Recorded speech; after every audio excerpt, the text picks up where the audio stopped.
Hi, everybody, and welcome to the final round of the Chessmates International.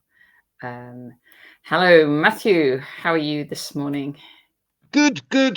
Nice and awake, fresh, totally caffeined up. So Excellent. And I can see the action has just begun.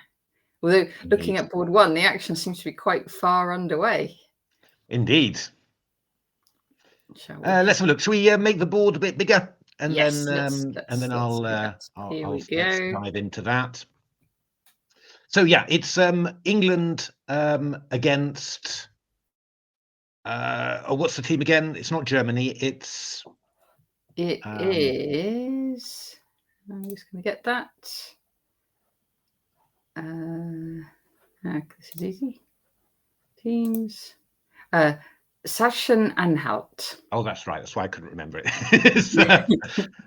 And so this is so quite an important game, actually, I think, because Sachsen has won both their matches, haven't they? And Yes. And England has won one and drawn one. A very Excellent. tight match with the with Rotterdam yesterday. So Yes. it's kind of a, I guess, a must-win for England today. So what have we got? We've got the first board game. This is a pretty dull opening, it must be said, from the white side, and not our player, of course. No. So yeah, this is the wait. Is this Gawain's? This might be Gawain's line as well for black. For black, maybe for black, yeah. We'll ask him when he gets on. This is really very dull for white. Yeah, just little castles there trying to get white to take a gambit, but not.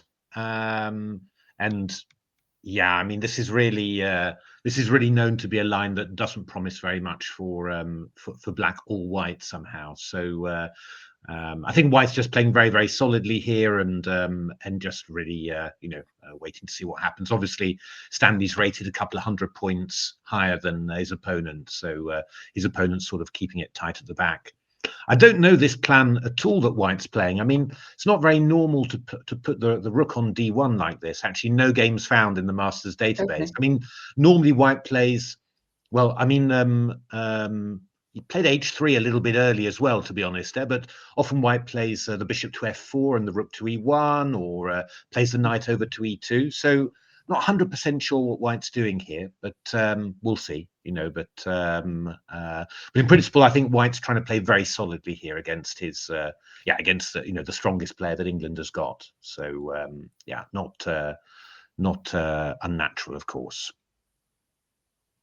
We're now back into one game in the Masters database, Korneev against Gawain Megami.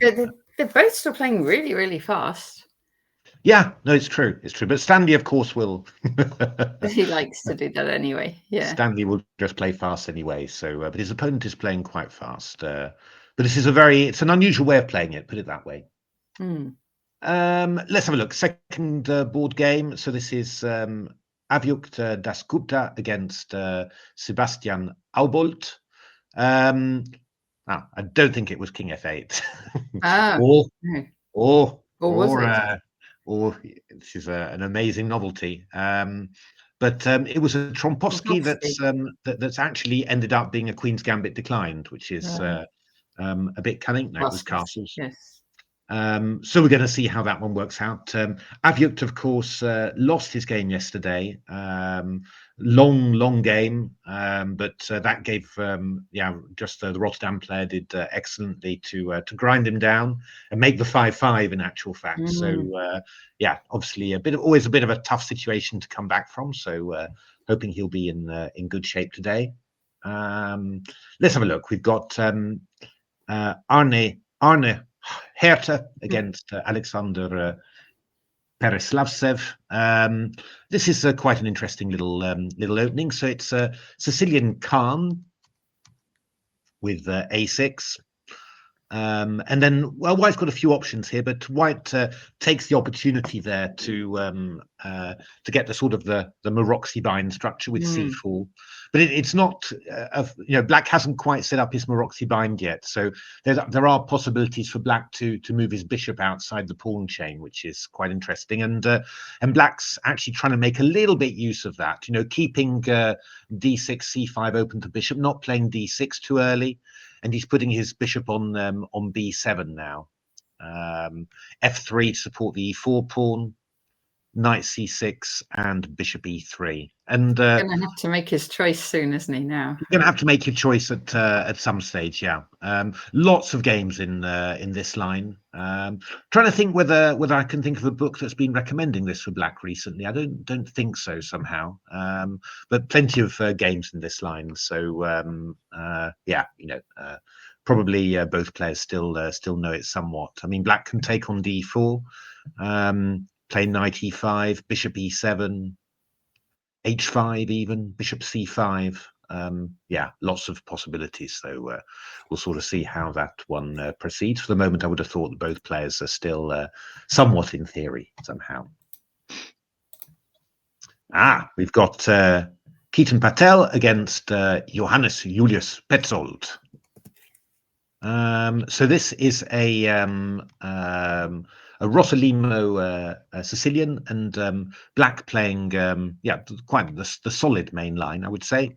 You play e5, and then when you take with the d pawn on c6. It sort of breaks the rule a little bit that people always say, you should recapture towards the center, so you've got a mass of pawns in the center. But this is the main line basically. The slight problem is if you take with the b pawn, then White has stuff like c3 and d4. Even b4 is an interesting gambit. b4. Hard. Wow. Yeah, it's Fischer Spassky from the return match somehow. It's quite a good game in that. So b4, 24 games, 63% for White there, so done quite well. So that it's just not quite as solid as it looks, really. So d takes c6. Also develops the bishop and sort of clamps down on this, and stops White from playing d4. So there's plenty of plans for White. White's played d3, bishop e3, a3 now, so looking to play b4. It looks a little bit, it can seem a little bit weird that you're trying to get rid of these double pawns for Black, but the point is that you're trying to weaken Black's control of the d4 square, so and also put some pressure on the queen side there. Yeah. Always found these a little bit tricky for White to play somehow. I mean, you get all the moves, you loosen up the control of the center, but somehow lacking your light squared bishop. I always found my structure just a little bit weak. I've won games, but never felt particularly comfortable, I have to say. But okay, I mean, this is how you're supposed to do it. I mean, often Black against a3, Black often tries to play a move like a5 just to stop b4, but Black hasn't done that. So I'd expect b4 now. That's also the move that's been played in modern chess, and well, we'll see. And there's some interesting ideas. Actually, this game in the database is quite interesting. b4 met with f5. The idea is if b takes c5, then f4. There's a very famous Caruana against Carlsen game in a very similar line, in actual fact, where Black just throws forward his kingside pawns, lets his queenside get damaged, but had a brilliant victory. Magnus did, so maybe looking for something like this. Let's have a look. Samuel Marsden. Jakob Nunig against Samuel Marsden. I think this will warm the cockles of Gawain's heart because it's a dragon through the accelerated dragon move order, but still a dragon. Rook e8. That's quite. I've never seen that one before. Rook e8. Always makes you wonder whether White's got opportunity to maybe take on c6 in such cases. Oh, right. What, and go to e5? Yeah, I mean, presumably you play dc, I guess, and just sort of claim that this is not so bad. E5, you can go knight g4, I guess, but no, didn't quite know about that. I mean, normally Black just goes d6, and but maybe there's some subtle reasons for playing rook e8. Anyway, after castles, he played d6, and now we go h3, and now a6. I'm not sure this move rook e8 was really useful somehow. Not sure. Okay, but been played by decent players before, so maybe it's just theory. I don't know. Let's have a look. We've got Zach Welling against Christian Haubolt.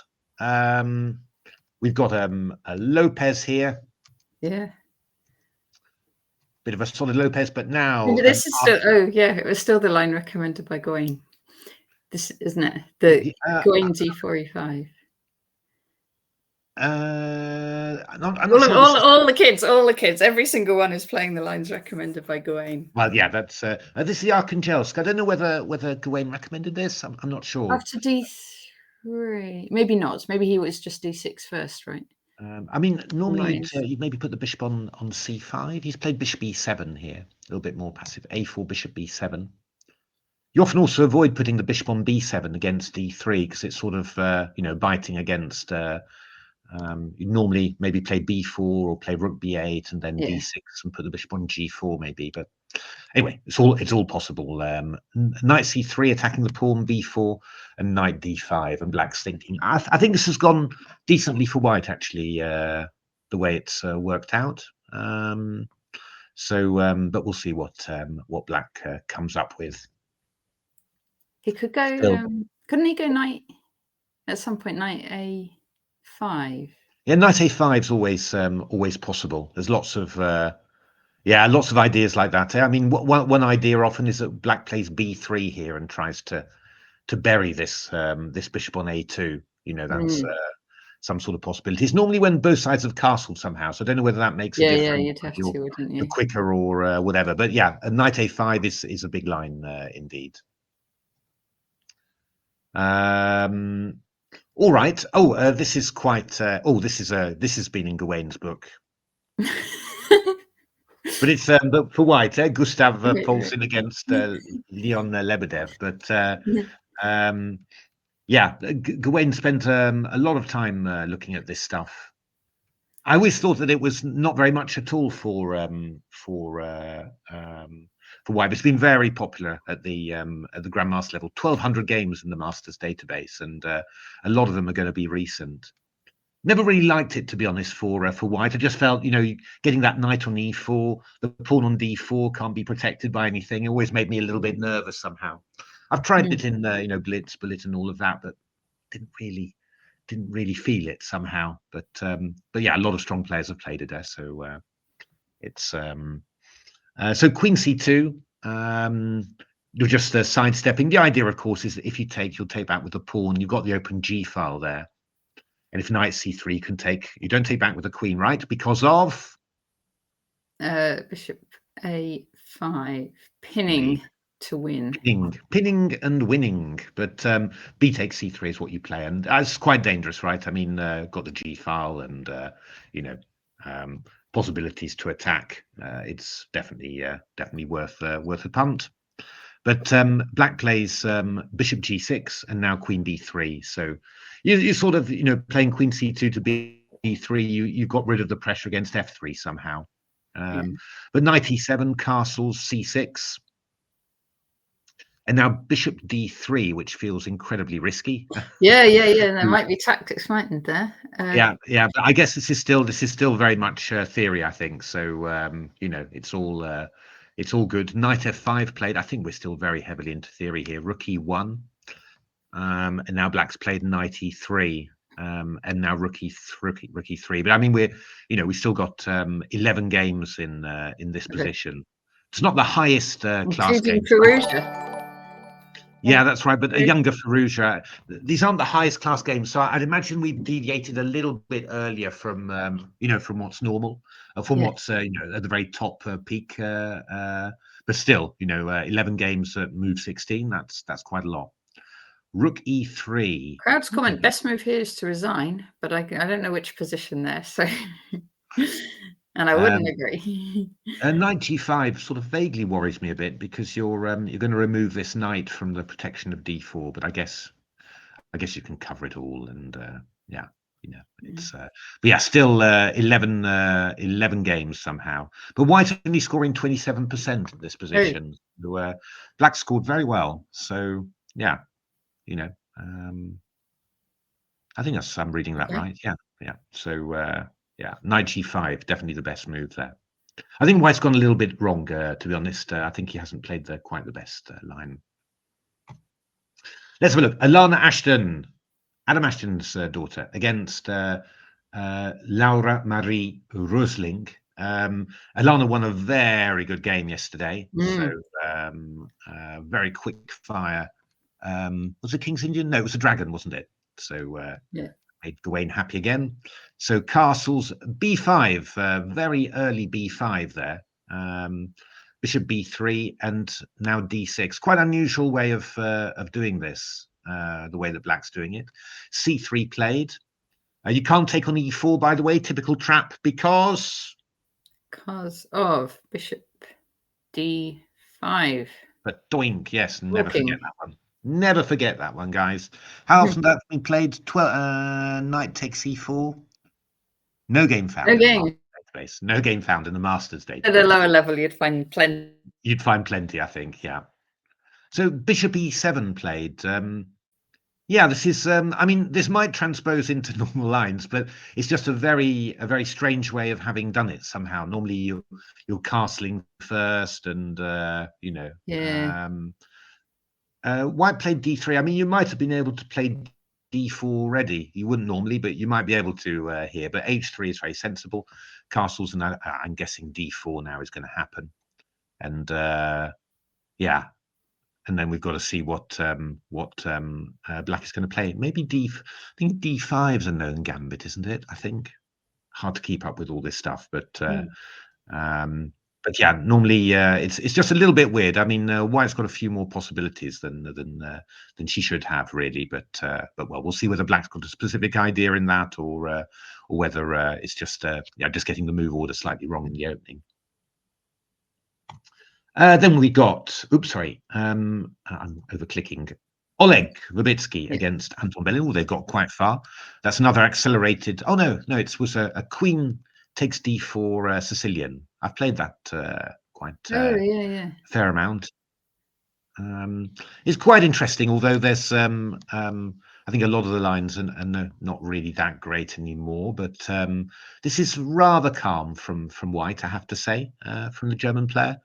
But he's just going for it's turned into a sort of a bishop b5 check Sicilian somehow, you know, just with a Maroczy bind there, just the queen slightly misplaced, and Black taking the opportunity there to swap off a lot of pieces, and rook ad1. I mean, Black's got no problems here really with all those pieces swapped off. The slight material, the slight space disadvantage rather doesn't make any difference, and so yeah, I mean, you could pretty drawish, do you think? It's fairly drawish, but it could also go wrong for White, I think. If Black, this bishop's just very, very nice somehow, yeah, and the queen side's a little bit weak. So I'd rather be Black in this position, so. And then we've got Zach Norris against Lotte Nurnig. I have to say, it's nice to see a c4, I have to say, because, it's just a nice opening to do. We've had all e4s and d4s, haven't we? Oh, this is such a good opening in torpedo chess, Sorry, Bavarian. Torpedo chess is where your pawns can always move 2 squares forwards, not because you play the pawn to the 3rd rank and then you go zoom to the 5th rank. That's so this here in actual fact in torpedo chess g5 is really strong. But anyway. It's just it's terrible playing these variants. It just fills you with regret every time you see a normal chess position, and then you get confused as well and think that you can do stuff that you can't. But I play all sorts of games too. And, I mean, I found it with shogi, to be honest. Shogi dropping pieces on, yeah, no. What is it? I mean, shogi, you capture forwards with the pawns, right? I've got that. That's right. Yeah. So Peter Heine Nielsen, the Danish grandmaster, obviously Magnus Carlsen's trainer, he said that after playing a lot of shogi, he had to play a move where there was a pawn on b2, and he played queen b3, and just in front of the pawn, and he had to think like 2 minutes just to convince himself that, yeah, no, it's chess, so Not pawns only defended. capture diagonally, they don't capture forward. It's just it is quite it's not big things that confuse you, but it's just little things that you're that really get you worried there. So yeah, normally white's sort of delaying playing d3 and trying to gain some sort of advantage with a quick a3, b4, whatever. Actually, white's playing a rather old-fashioned plan. Was a favorite of the sorry, I just sound like such an old old guy.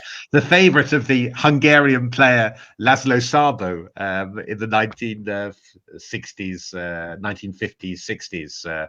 But the reason I say it is that the game that he considered his very best game was played in this line with this setup, and I analysed it once. That's why I know that. But I don't imagine that that's particularly what Zach's aiming for. But it's quite a nice. Basically you're playing a dragon from the white side, and this is a well-known idea in the dragon with black. You sort of play a4, threatening a5. Black plays a5, and then you've got this idea. You just put the idea of bishop b6 when these pawns will be rather weak, and you'll get a nice square on b5 for the knight. Yeah. So if you don't know it with black, it can be quite, it can be, you can get confused somehow. And for example, it's not impossible to consider playing here now, for example, something like this. Yeah, so, that looks quite nice. I mean, it's a sort of thing where you say it's not a super dangerous plan, but it can be annoying for black somehow, and it's so and certainly in this game that Szabo won, it was quite lovely somehow. Yeah. So I've just been looking like people's ratings on here. The English players seem to have higher ratings, sort of pretty much all the way down. Yeah. But the other side has been doing extremely well in the competition. Yeah. Like Saxon Anhalt. I wonder if some of those players might be quite underrated for.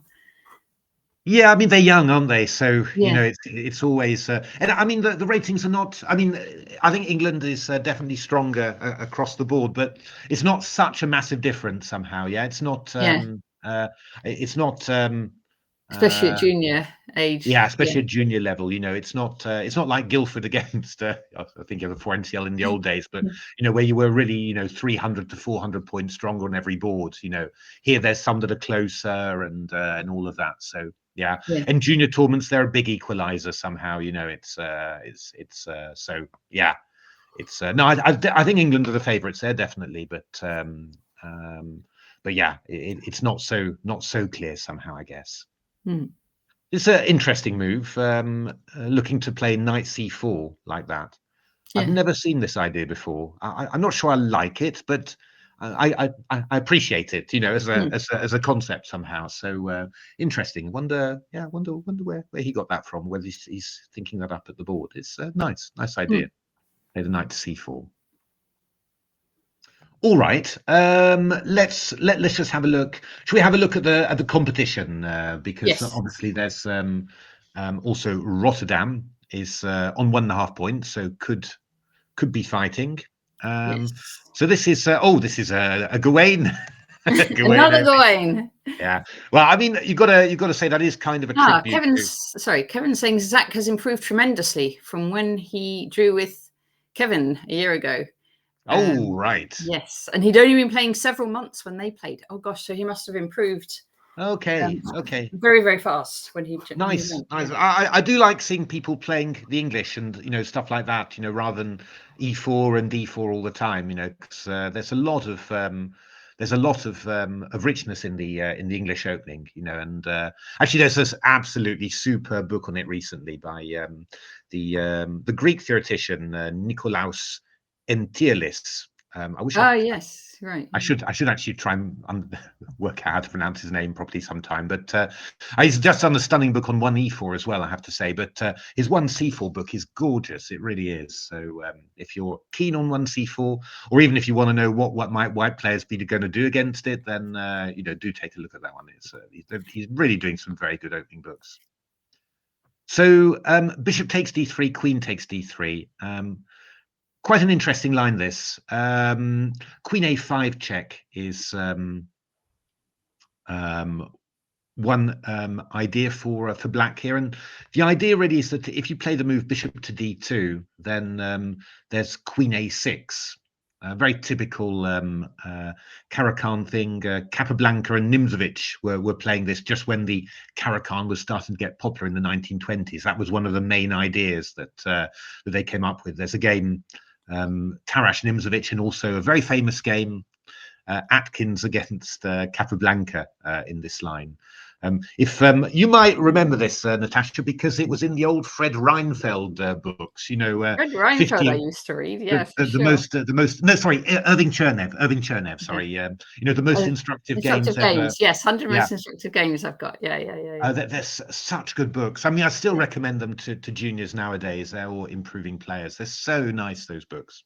Yeah. But in this particular line, there's been a lot of theory on this idea, e6.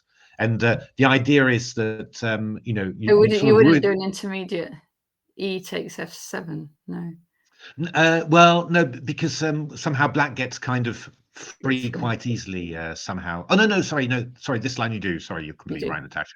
And then you go so takes, c takes d3, and then white's aiming for something like knight f3 to g5. And what were they doing? I think it was knight h6 or something. There's a lot of theory on this, and black's fine, but it's quite interesting. But just because of that, what white players have been looking at is the move b4. Ooh. You're just trying to drag, basically, you're trying to, I think it's bishop d2, or maybe it's knight d2, actually. You're just trying to drag the queen into this rook b1 and still get the chance of playing e6 somehow. There's a lot of gambits in this line. But white played the more solid knight d2 and now e6. And I just don't like these lines very much as white. Do you remember playing a simultaneous display, a tandem simultaneous display in it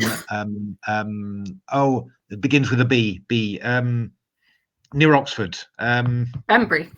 Banbury, that's the one. Yes, Carl Portman. Shout out to Carl if he's watching. But yes. But I don't remember the games in it. Do you? Well, no. But what we actually did, because it was a bit of a weird one, because it was a lovely event, by the way, with Carl and his wife Sue organised it beautifully. But it was because we played tandem simul against most people, but I played single simul against two very strong players. Marcus Harvey, was it? Andrew Horton was one. No, was it Andrew Horton? No, it wasn't Andrew Horton. I don't think it was.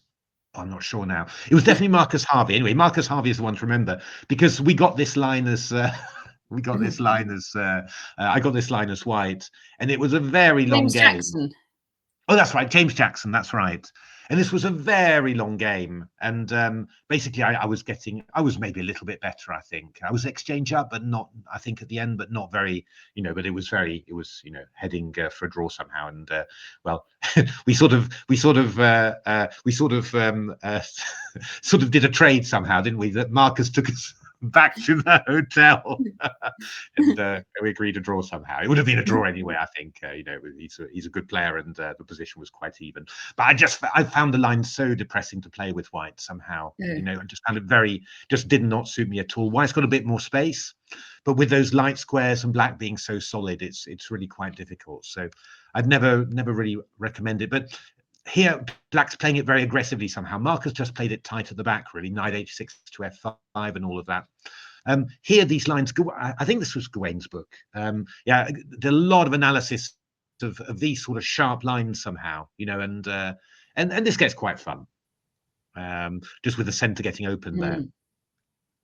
So c takes d4 played. I actually wonder whether d takes c4 might have been sensible, because I mean, if the knight could take back on c4, that's great, but here you're dragging the queen to c4. But Yeah. black took on d4 in any case. Queen b3 was played, hitting b7, knight d7. We got some queen exchanges here. So in principle, This is interesting. yeah, I mean, black should be fine in this position. Oh, he took on d4. That's intriguing. Took on d4, played knight c6. So white should not take that there, but just go like. Yeah, but if you can get away with playing bishop e3, that would be have a chance for an advantage there for white. The king's a little bit awkward there as well. Just a little bit exposed. Some nice squares. I'd say white was a tad better there, but it's not huge. But white is a tad better, I think.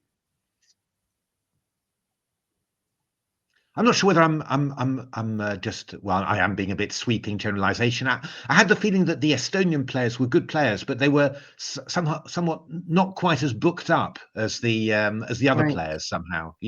Just the openings. I found they were playing them a little bit. I found they were playing them a little bit strangely. But it does actually. It reminds me of the great Estonian player Jan Elvest. Very, very strong player. And I remember I had to prepare against him for the 1997 Knockout World Championship in Groningen in Holland. And my abiding impression of that was that he just seemed to be completely happy just losing tempi in the opening.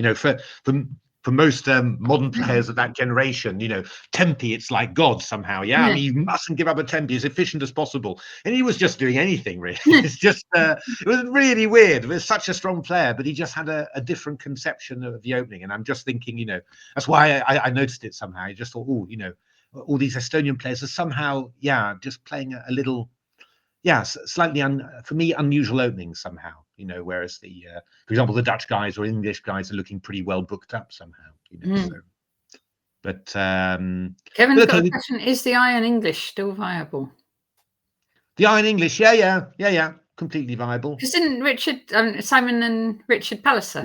Yeah, Simon and Richard did wrote a book on that. On the Iron English. I'm not sure whether it's a chessable course. It was a and at the time, Everyman. It's popular chess now. It was a book. That was pretty good one actually. I can definitely. There might be a chessable course as well. These things. Palliser short and sweet Botvinnik English. That's the one. Okay, yeah. It's a short and sweet. Is that the same? It's the same thing. Yeah. C4 and E4 in the center. So, good system. Good system. Back in the day, you'll remember this, Natasha, but Andrew Webster. I remember Andrew Webster. He used to play. He used to play that all the time. He did used to play the English. Yes, I remember that. Yeah, it was always his Botvinnik system. It was so you always knew before. Oh, it's going to be a long game, and it's going to be solid. It's. I'd be feeling tempted about a good old little Rook C3 here, to be honest. If I was black, we'll see whether Joachim decides to do it right now. Yeah. It sort of feels, like it could be quite fun. This is, obviously other people's pieces, right? But I mean, B4 is also possible. But I do like the idea of going here. You could maybe sort of, play Queen C7 as well and prepare it. But lots of possibilities there. Cool. Let's have a look. It's Luca Vink against. This is a dragon. Okay, another one. Got to play through it. Unfortunately, it's one of those. It's one of those lines, really, that playing the dragon is not that much fun somehow. Yeah, it's when you do this. Actually, black's sort of done it a little bit strangely there. He's reinforcing my what I'm saying about Estonian players somehow, because I mean normally in these positions you take on C3, but black's gone for Queen E3 check, which basically you've just got a worse endgame. Basically, I mean this pawn is weak. You've got a lovely little square for the knight. You've got no compensation in terms of activity or anything. So yeah. White will be very happy with this game. You wouldn't. This was not why you play the dragon. I think so. So I think White will be happy there with what he's got. I'm seeing in the I'm just having a quick. I'm just seeing the people in the chat there. Loads of people. I can see Los Cooper there. Oh yes. And also, Josephine Heinemann, German women's grandmaster. I'm wondering whether she's training the team somehow, maybe. But also the Grand Prix attack is in there as well. None of those today. We've got a Zukertort, Colle Zukertort. Do you know? So Zukertort, he was a famous player of the 1860s, 70s. Do you know what his name means? Zucker, sugar, tart. Sugar tart, yes, Sugar Mr. tart. Sugar, Oh, very good. Mr. Sugar Tart. It's sometimes it is quite funny, because you hear a lot of these names, in foreign languages. A lot of the Dutch ones as well. If you translate them to English, they sound hilarious somehow. I never thought of it before. Actually, I've known the name Zuckertort for a long time, and and I know Zucker is sugar and tort is tart. It's very strong player actually. It's really really good player in this. And what about the arbiter of this event, Matthew? Oh yes, indeed, Douglas Fleeshauer. What does that mean? So that means Vlees is spelt with an sh, but that's just Old Dutch for flesh, and Hauer, Houwer, is to hack. So it's a flesh hacker. I'm pretty sure he comes from a family of butchers. I think I think that must be it somehow. We've commented on his games before many times, haven't we? Yeah. It's but there's quite a few names like that. That if you translated them, you'd really think, wow, that's actually quite a strange name somehow. But I think Dutch very heavy naming people after their occupations. Well, I guess like me, right? I mean, Sadler, I guess. Oh yeah, I suppose so. Yeah. We made saddles in the past, I guess, but yeah. Let's have a look. But very nice system from Zukertort. And by the way, just in terms of recommending books, if you're ever interested in Zukertort, but there is a fantastic book by Dutch international master Willy Hendricks called The Ink War, and it goes through all the fights that happened between Steinitz, particularly Steinitz from his end, and Zukertort. Before and during whilst they fought a world championship match back in the 1880s, I think. All the stuff about the new scientific approach in chess and all of this. It's a really lovely book. So if you're a bit interested in chess history and how things in chess came about nowadays, then definitely worth reading. I quite like what Black's doing here, in actual fact, because this structure really aims to attack like this, and you can think of all these moves. So fianchetting the bishop like this is quite a sensible idea somehow. Yeah, quite a sophisticated idea somehow, because for white to get in f5 will take a lot really, and well then this e5 pawn will hang as well. So yeah, it's quite a nice approach. The only thing is that you do sometimes, having taken on e5 early, you sort of wonder, how actually am I going to get counterplay with black? It's not always obvious somehow. Black's will have to try and find some good concrete ideas. The fact that you haven't played c5 that early means that you might be able to play knight c5 to e4, for example, or knight c5 takes d3 at some stage, and you can look to move the queenside pawns and all that. But I mean, it doesn't matter how even the engine says these positions are. From a human point of view, it's like the Grand Prix attack actually, against the Sicilian. The engine just tells you, fun. I used to do that one. Nothing at all, but still, you see grandmasters getting into difficulty with it, against it somehow. It's just it's things that have the promise of attacks against the king. They can always be worrying for humans somehow. So it's this was a Trompowsky, I guess. Yeah. Yes, indeed, a Trompowsky. Let's have a look. So this was Wouter Terlouw against Ramon Maggi. So yeah, pretty well-known Trompovsky thing here, where White gives up the two bishops. Never been keen on that, but yeah, I mean you're claiming you got the extra space, and if you could get in f4, actually, that would be really good. Often you play knight e2 just to threaten f4, and Black plays g5 to stop it, but it's a bit of a weakness.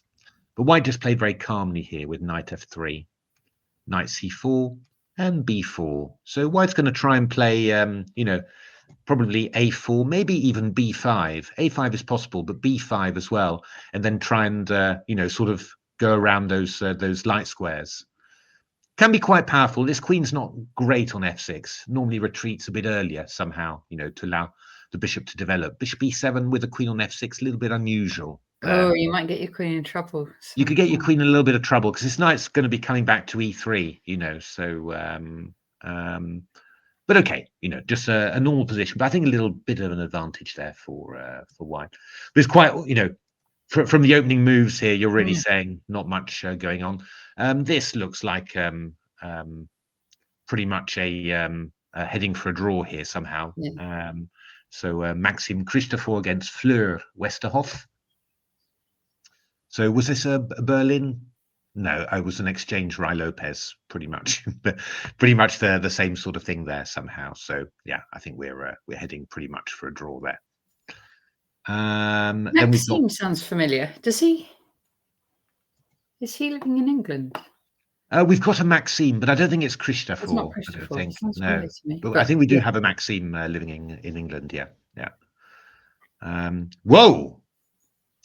What is happening here? Oh, there's. Oh, I think this is known theory, right? Yeah, this is known theory. This is known, I think, to be difficult for Black here. So this is another accelerated dragon, very popular. The accelerated dragon, isn't it? Not quite sure. Yeah, I mean, the thing about the accelerated dragon is that you're sure to get it, and you don't have all these annoying bishop b5 check Sicilians to avoid it. As through the normal. If you try and play the dragon normally, then sorry, I'm going bananas here. You've got the normal bishop b5 check, which is very irritating to avoid it. You've also got this queen d4 line to avoid getting the dragon, and even at a late stage, you've got this move f3, which I played a fair amount.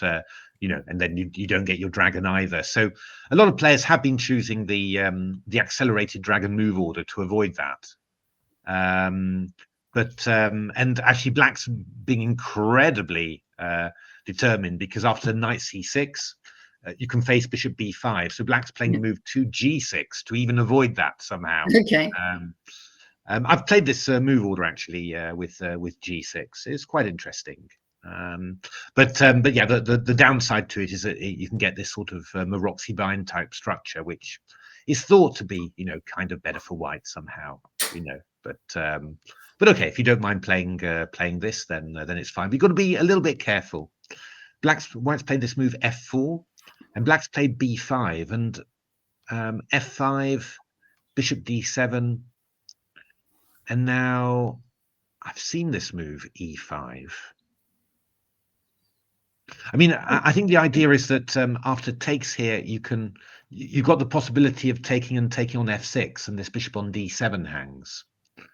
But I think the move b4, looking at the database, is looking a pretty heavy score for Black somehow. So, but it's going to be sharp somehow. Golly, there's a lot going on here. So you take on f6. If you take on f6, we'll take on c3, of course. And that's that's fine for Black. Yeah. That's actually maybe going to be even quite good, because you might be able to take the pawn on f5 later as well. So so White's played knight a4, and the idea is if d takes c, we've got bishop b6 actually trapping the queen. So you need to be careful here. So if you played queen takes e5, then I'll have knight b6 with a fork-a-rooney. Yeah. Yeah, that's right. So Black has played the move knight e4. Okay, but now you can still do it. Oh no. Well, you've got to deal with the attack on your queen. Right. So intriguing. This. What have we got? Queen d4. Well, Queen d4. Yeah, we can do stuff like this. The big question, I suppose, is well, we've got a few different things there. We could go Bishop a4 simply, and after Queen e4, we go back to c6. Right. And then afterwards, I'm going to take on e5 after. So I'm sort of wondering there. I'm sort of wondering what our reaction to Bishop takes a4 is going to be. Right. I suppose what I could do is to play the move maybe Queen c2, for example. I'm not 100% sure about this, but let's just say for the sake of argument. And after you take on a4, what I really wanted to try and do somehow was to take on g6. The idea just is simply that I want to take like this, and then I want to hit f7. That's what I want to do, you know, just to. So I'm wondering, I'm wondering whether, but of course, what you could do, you could play the move like knight c3, for example. Yeah. But that's not so bad because I'm taking the pawn on a4. Going on h7, can't you? I'm taking on h7. Yeah, okay. I could play the move bishop c6. Here. Yeah. Take. Okay. But you're still throwing another. Yeah. How is that? It's probably just good for black, right? I guess. Because you're threatening queen e5. That's the problem. If you weren't, then you might. I mean, the pawns are impressive, but pieces are normally better.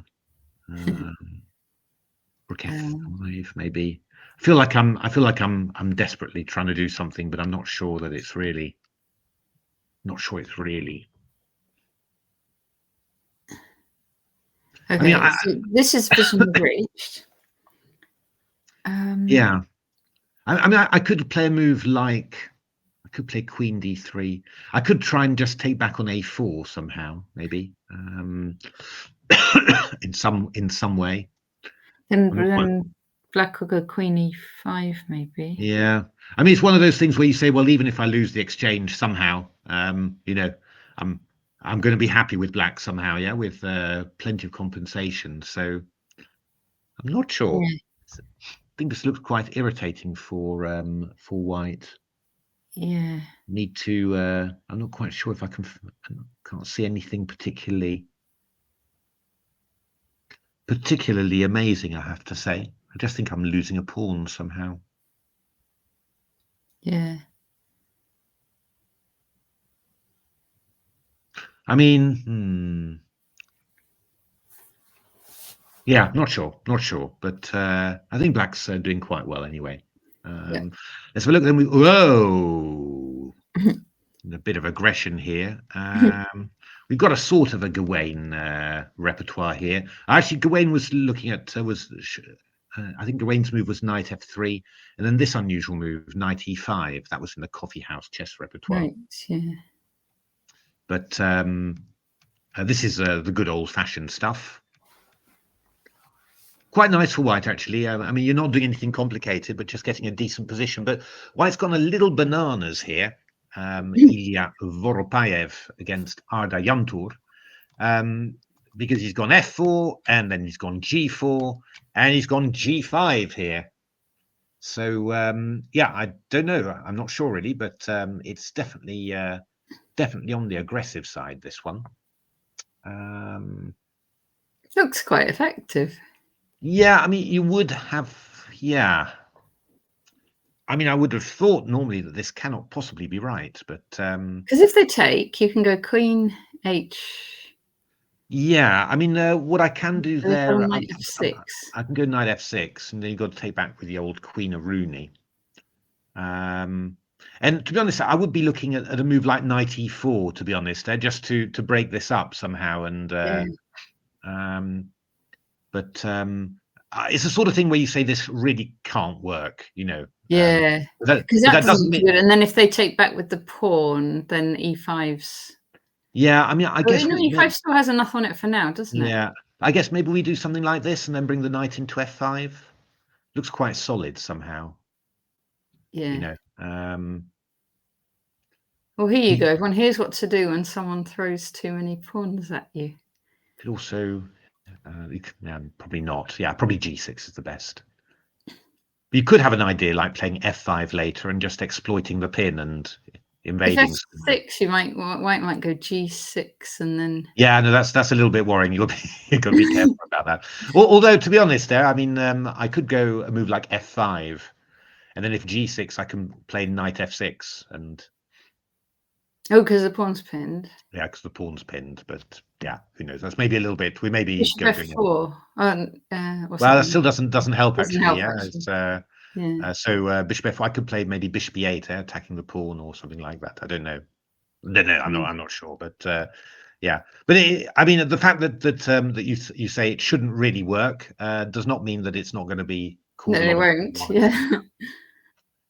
So there's a draw there in this game. Oh, between Naza Lovozoy and Les Jevgleski. Already a draw there. And then the final game, Vladislav Voropayev against Dorian de Ridder. And, well, this is looking quite nice for white, I have to say. Bishop's not very well placed. Nice pressure on the king side. By the way, there's some players on 4 out of 4, including Zach Norris. Oh. But also some like Sebastian Habold. This is from Saxon-Anhalt, 4 of them. Okay. Anton Bellin, Gustav Polzin, and Lotte Nönning. Oh, right. They're on 4 out of 4. And also from Rotterdam, Luca Vink. All on 4 out of 4. Yeah. Okay. Yeah. There's quite a few of the German players have got seem to have 4 out of 4 somehow. So yeah, loads. Okay. So just going back to the English games now. Have a look and then have a walk through these, and then we'll probably go on to Yorkshire afterwards. Yes. So yeah, I mean, Stanley's just got a nice position with black. Really, White's played it a bit oddly. Really, it's not bad. Just the position's quite sort of stable and a bit dull, really. So it's not exactly. You can't exactly do enormous amounts wrong, I think, but black's nice, I think. So definitely, yeah, I think you're pretty happy with this with black. There's lots more opportunities in this line for white to swap off more pieces, and make it duller somehow. So I think this is a decent position for black. Stanley's a little bit ahead on time as well, of course. Okay, this is a Queen's Gambit declined, a Carlsbad structure. B6 is a little bit unusual in these lines. I mean, unforced. I mean, normally you try and keep this structure a little bit intact and move the knights around, something like that. B6 is yeah, I mean, you're just weakening the pawn somehow. It's not impossible to defend it, but just yeah, not normal. And in general, you're going to feel a little bit happy with white seeing that, just to have a target on the open half open c file that isn't defended by a pawn. But it's not terrible for black. I mean, Queen's Gambit declines a sort of. So this black player has 4 out of 4 at the moment. Okay, brilliant. So then we get this was a sort of a hedgehog, and it's turned out to be a proper hedgehog. Yeah, maybe with the knight on c6 is not completely great there somehow. It would normally be on d7 in the hedgehog, but okay, yeah, both sides have got their lines. And have got their setup, so we'll have to see. Got to watch out with black for a couple of things actually. Queen e1 to f2 because the b6 pawn is weak. Knight's on c6, and also knight to d5 as well with this pin again because the knight's on c6. But so yeah, would be a little bit awkward. I mean, knight b8 would be quite a thematic move for black here. Right, come into back to d7. And preparing to go to d7 and move the queen back to b8, and get yourself organized like that. Is black trying for any breaks? Well, b5, d5. Pardon me. are always possible, but yeah, it's got to work out right somehow. For now, I guess this would not work out right, because the opposition of the rook on the queen. But yeah, I mean, you really want to move the queen to b8, but then bishop b6 is possible. So, I mean, either you could play the bishop to a8 and queen b8, or you could play probably the more natural knight b8, get the knight to d7, and then your bishop supporting this d5 break. That's quite typical. Okay, we've games moving fairly slowly. Queen c1 played. That's quite normal. I'm pretty sure white will play b4 at some stage now. And it's quite common to have the queen on here, and then it emerges to either b2, c3, or a3 later. You just got to watch out a little bit that f5, f4 is not going to kill your the dark square bishop. Yeah, because you're a little bit of a logjam here for your pieces with white. That's why I always these lines, as I said, these lines always make me a little nervous as white, but yeah, in principle they're quite good for white, but still easy to get wrong. So, well, this looks like quite a nice dragon in principle for Sam Marsden. White's taken on c6, which is a bit unusual. B pawn's taken back, so covering this d5 square. White doesn't have e5, so normally speaking, you're doing perfectly fine here with black. So yeah, we're going to see how that goes. Still early doors, of course, on that game. This game also taking kind of expected it to move a little bit faster there, but black just took on d5 and went d6. Yeah, this move is actually played in the Masters database quite a bit, and it's quite natural in actual fact. Just a5, pin down that pawn, stop knight a5, and yeah, just give black a little problem actually for unpinning this knight, and also isolate this b4 pawn. So it should be quite pleasant for white, this one. And we've got another 4 out of 4, Gustav Poulsen. But a long theoretical discussion here. I do prefer black in principle a little bit there. Just makes you nervous about defending the pawn on d4. It's quite a nice move, queen h4. I think with queen b4, white was sort of thinking, oh, maybe I'll play knight a4, and but queen h4 is quite... Oh yeah, I like that. I do like that. Attacking on d4. Yeah. But obviously, you've lost 4. And if you play bishop g6, I'm going to take back with the f pawn, and then I'm hitting 2 things. That's really nice. Yeah. Yeah, so I think white's got to go knight e2. I think it's just it's probably all right, for white somehow. But yeah, I mean, I'd rather be black somehow. I think in this type of position, I just like having pawns to attack, really. Alana Ashton. We've got back into some sort of normal-ish Lopez after some very strange move orders, but takes and c5 played, and Alana played d5 quite quickly. You might have just played the knight to c3. I mean, normally you don't get to play the knight on c3 in the Lopez. You play on d2, and then black takes on d4. So you might have tried something like this. But d5 was played anyway, and we're back into some sort of normal line. This is vaguely known somehow. David Howell played this an awful lot with black. Okay. It's like a bit like a modern Benoni, right? You're sort of playing around these squares, and you're moving the queenside pawns forward. So quite a decent line in principle. Gone out of fashion now, but this is quite interesting. So what happened here actually? So knight d5 e6 happened.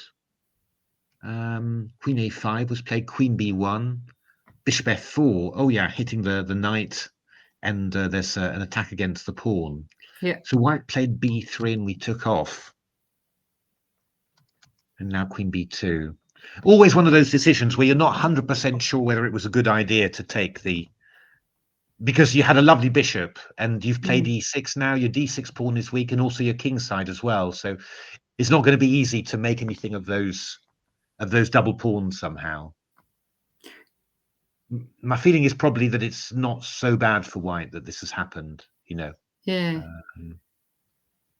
always one of those things. You sort of say, I feel like I'm on top now. I'd like to make something concrete of my advantage, but I think somehow this was maybe not the best way of doing it. I think it's a difficult decision now. It's no criticism of the black player. You just have to make decisions, and you choose what you choose, right? But I would have been a bit nervous of doing this because I've lost all my activity, and yeah. Although So is it all pretty level now, or like maybe black should go over like Queen G5 and? It's possible, yeah. It's possible. It's just that there's just sort of weaknesses to attack there for white. I find it hard to believe that you can really make that much of it. What about Queen E5 and just swap off, and then is that just drawish? That's possible. I'm not sure what to make of this. Not sure what to make of this structure, really. Yeah. White's got a queenside majority there. So lots of pawns on the E file. Yeah. No, I don't know. That one's a weird one as well. I mean, white could play a move like Queen D4, for example. I don't know. And just I don't know. I would have been. I probably would not have done this with black. To just being afraid of ending up in a position where he has gone Queen G5. He's gone Queen G5. Yeah. Because it can maybe bring his rook in, right? Like Rook C5 and Rook E5. He can do that. Yeah, he can do that. But it's just the D6 pawn's always quite weak. Yeah. So yeah, not sure. Oh, Zach Norris, what have we got here? So Zach had played this interesting idea. So both these players are on 4 out of 4, I think. Zach Right. So something's got to give. High quality game here. So Rook D8, Knight C4 takes, and Zach took back with a D pawn. I was actually expecting taking back with a B pawn, to be honest. That was more my my thought, just to, you bring a pawn towards the center and you take control of some more light squares. That seemed vaguely interesting. But took with a D pawn, so swapped off. I take it that this is not what happened. That won't be the move. But Rook D1 has happened, and now Rook B1, Queen F1 check. No, I think it's a transmission error. Yeah. So I guess, has this happened? But B7 is hanging then. I don't know really. I'm not sure. Not sure what the story is here. Right. Yeah. I would have said that Queen C8 would have been the most natural move here. To follow up with Knight D4 and C6, or Knight B4 and C6. But yeah, not quite sure. So even Stevens, really. I think there's no game in this. Actually, there's very few games in any of the matches where you'd really say, there's something clear has happened already there. Let's just have a look at the Yorkshire guys against the Irish guys. That's an exciting match. Yes. So this was a 1b3 cowboy opening from Aaron. I guess the black's a little bit better here with the with the two bishops and a bit of pressure. This bishop's on A3 now. Not on B2. So yeah, quite like black in this position. So it should be a slight advantage for black. Benedict Pitel as black against Conor O'Reilly. Nice position for white. This, just a nice, a good square on C4 for the knight, and a weak pawn on here, and opportunities to expand on the king side here as well. So unpleasant position for black. This one, I think. Toby Quate against Christopher Woods. Interesting position. That Bishop G4 is a little bit awkward, actually, isn't it? It's. I mean, there is Bishop A3. You could maybe do. Maybe that would be sensible. I'm not sure to give up this rook, but to win back. Yeah, because you can't move it off the back really, because I'll go Queen E1. Yeah, and Rook F1. There's Bishop E2, and that's horrendous. Yeah, and F3 is not really what you want to do either. So I'm guessing that the Bishop A3 is what you want to do here. Yeah. And then this is the question. What are we going to do here? Because we've got a few opportunities here for black. I mean, I could throw in a rook c8 and see how that's looking. Because where are you going to go? Where does the queen actually go?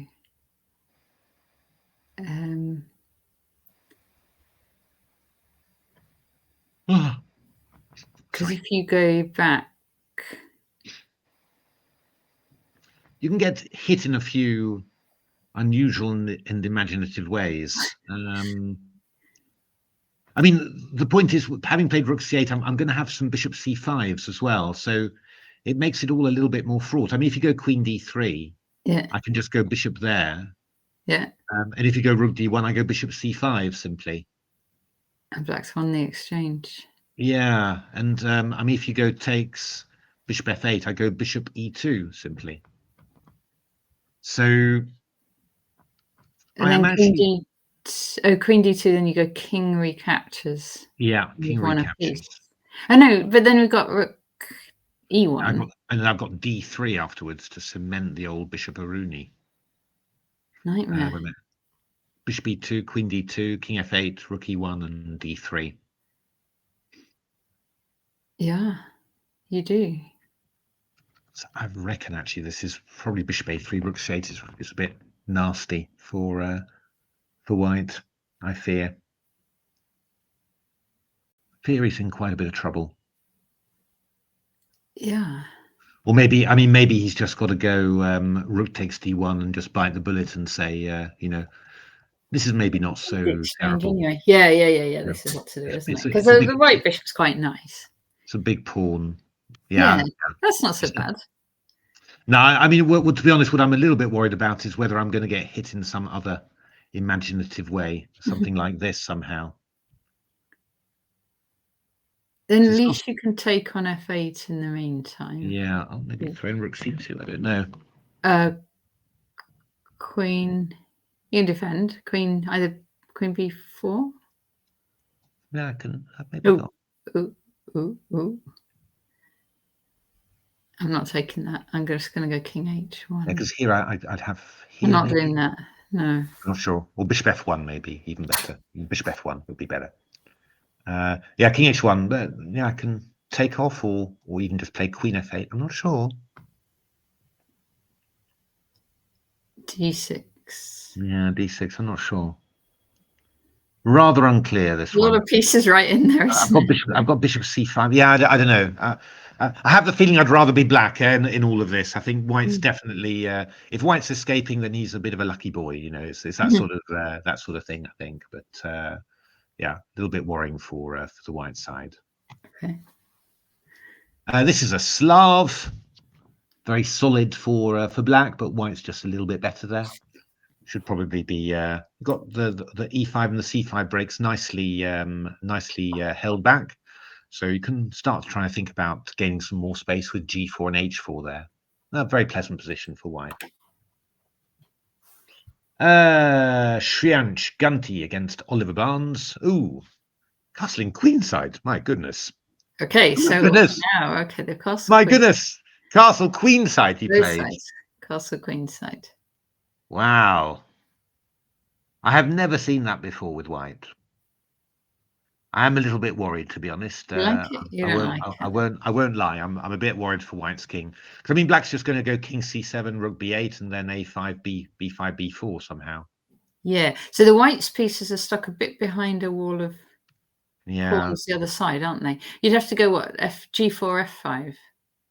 Yeah, I mean, you should be castling kingside here really, and then sort of organizing yourself to play g. It's not very easy for you, right? I mean, the piece setup's not very good for white, but casting queenside is really yeah.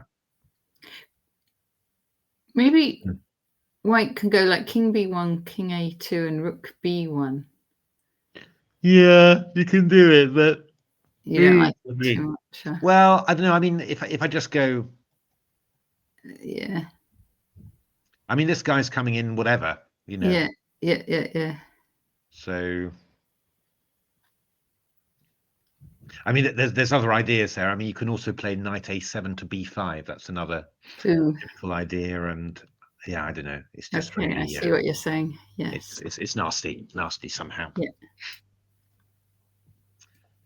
Let's have a look. This one's 2 bishops against 2 knights. Black's fine. Just black's good in general.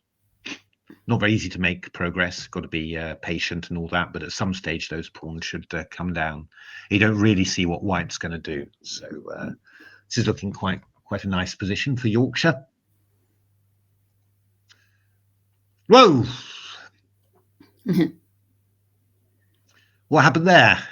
What's the king doing on? Yeah, but you got pawn up. So white's a pawn up. It's maybe not so bad for white, actually. Your first impression is yikes, but actually you're quite solid. And, you know, bishop e2, queen d2. So let's have a look how this went, because I'm not really, yes, I can't really think of any way in which... so it's a good old Ponziani. Oh, okay. Right. Queen a4. But after f6, just played d3 there. So, but then followed up with an old b4. My goodness me. a6, b5, knight a7. Oh, that's how the pawn was won there. Oh, no, not yet. Knight c6, bishop e3, rook a6. In principle, black's doing quite fine here. d4, quite dangerous. Takes, knight g6. So all looking a bit exposed here. Dark squares as well. Knight b4 play. Whoa, rook c6. Look at that. So knight a3, rook c3, knight b5. Wow. Rook's still defending on c7. Yeah, and there's knight c7 possibilities as well as knight takes d4. So it was all happening. I've no idea what's going on there. I mean, my natural reaction would be to take on d3, but there is knight c7, you know, which is not exactly clear what's happening here. So wow, that's a bit bananas. So black played knight c2 check, king d1, knight a1. But yeah, just took, and you're just going to pick up the knight on a1. Knight on a1. So takes, and bishop e6 has happened, and now knight d4. Wow, I was thinking maybe bishop e2 or something, or king d2, but knight d4's okay, so that's how white got the pawn. That's how white got the pawn. Yeah. In principle, white's doing quite all right, I think. You think so? Yeah. I think so. Yeah, but I think there's going to be twists and turns in this game. I'd be amazed if there weren't somehow. So okay, and this is the position now. Yeah. This is the position now. Yeah. So we're going to see. Let's have a look. This is some sort of a reverse. So birds, isn't it? Oh no, it was just a Reti opening. White's played f4.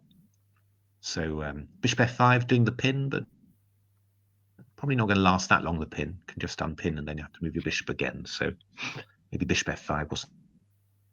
Yeah, not too safe. Let's have a look. We've got them.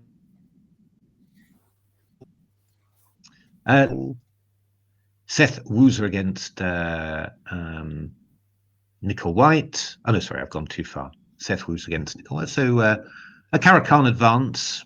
Black's fine in principle. Lots of pieces exchanged there. White's got a little bit of a space advantage, but not really enough pieces to attack. So you can, look to play knight c6 or something, or could have done that on the previous move and swap off the pieces and then just play the double, the major piece endgame, where black has possibilities for being a little bit better somehow, can create just a little bit more against this structure than white can, I think.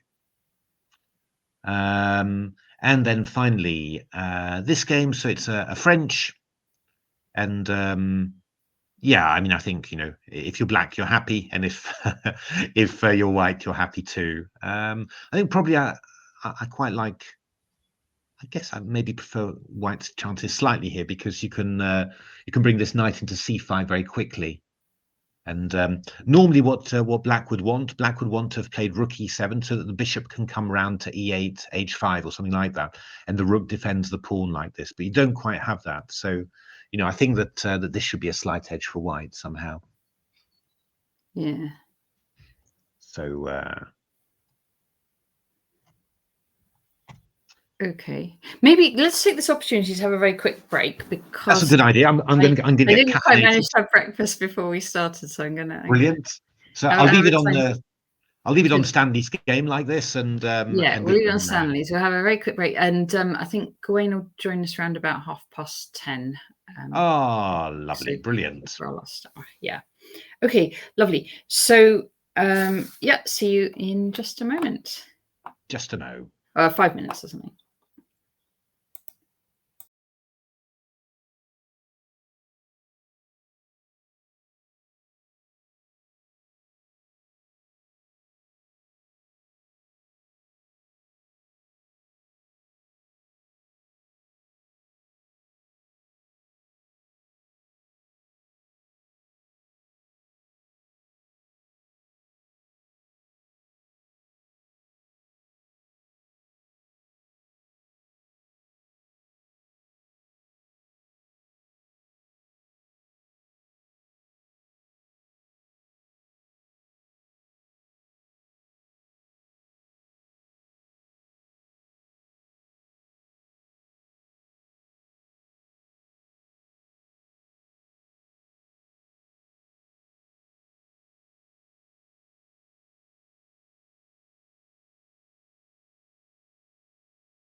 Hiya. Hello, Matthew. Hello. Hello. Okay. Right. Let me have a look. Just refresh. There we are. So we are back, and this is the game. Niklas Röde against Stanley Ballaccioni. So, isolated pawn. Isolated D pawn, so Stanley's going to try and attack. Indeed. Well, yes, no, I mean, he's just very active, really. That isolated pawn is, in principle, nothing too serious. Yeah, I mean, probably you'd assess black as a tiny bit better, even maybe. I don't know. Just the white pieces aren't really blockading that pawn at all, Yes. and good control of the e file. You can use the e4 outpost as well. But there's always, I do. Is it really going to make much difference somehow? The never easy, these positions. But there are also things that they can suddenly all go a bit wrong for white as well. So yeah, I don't know.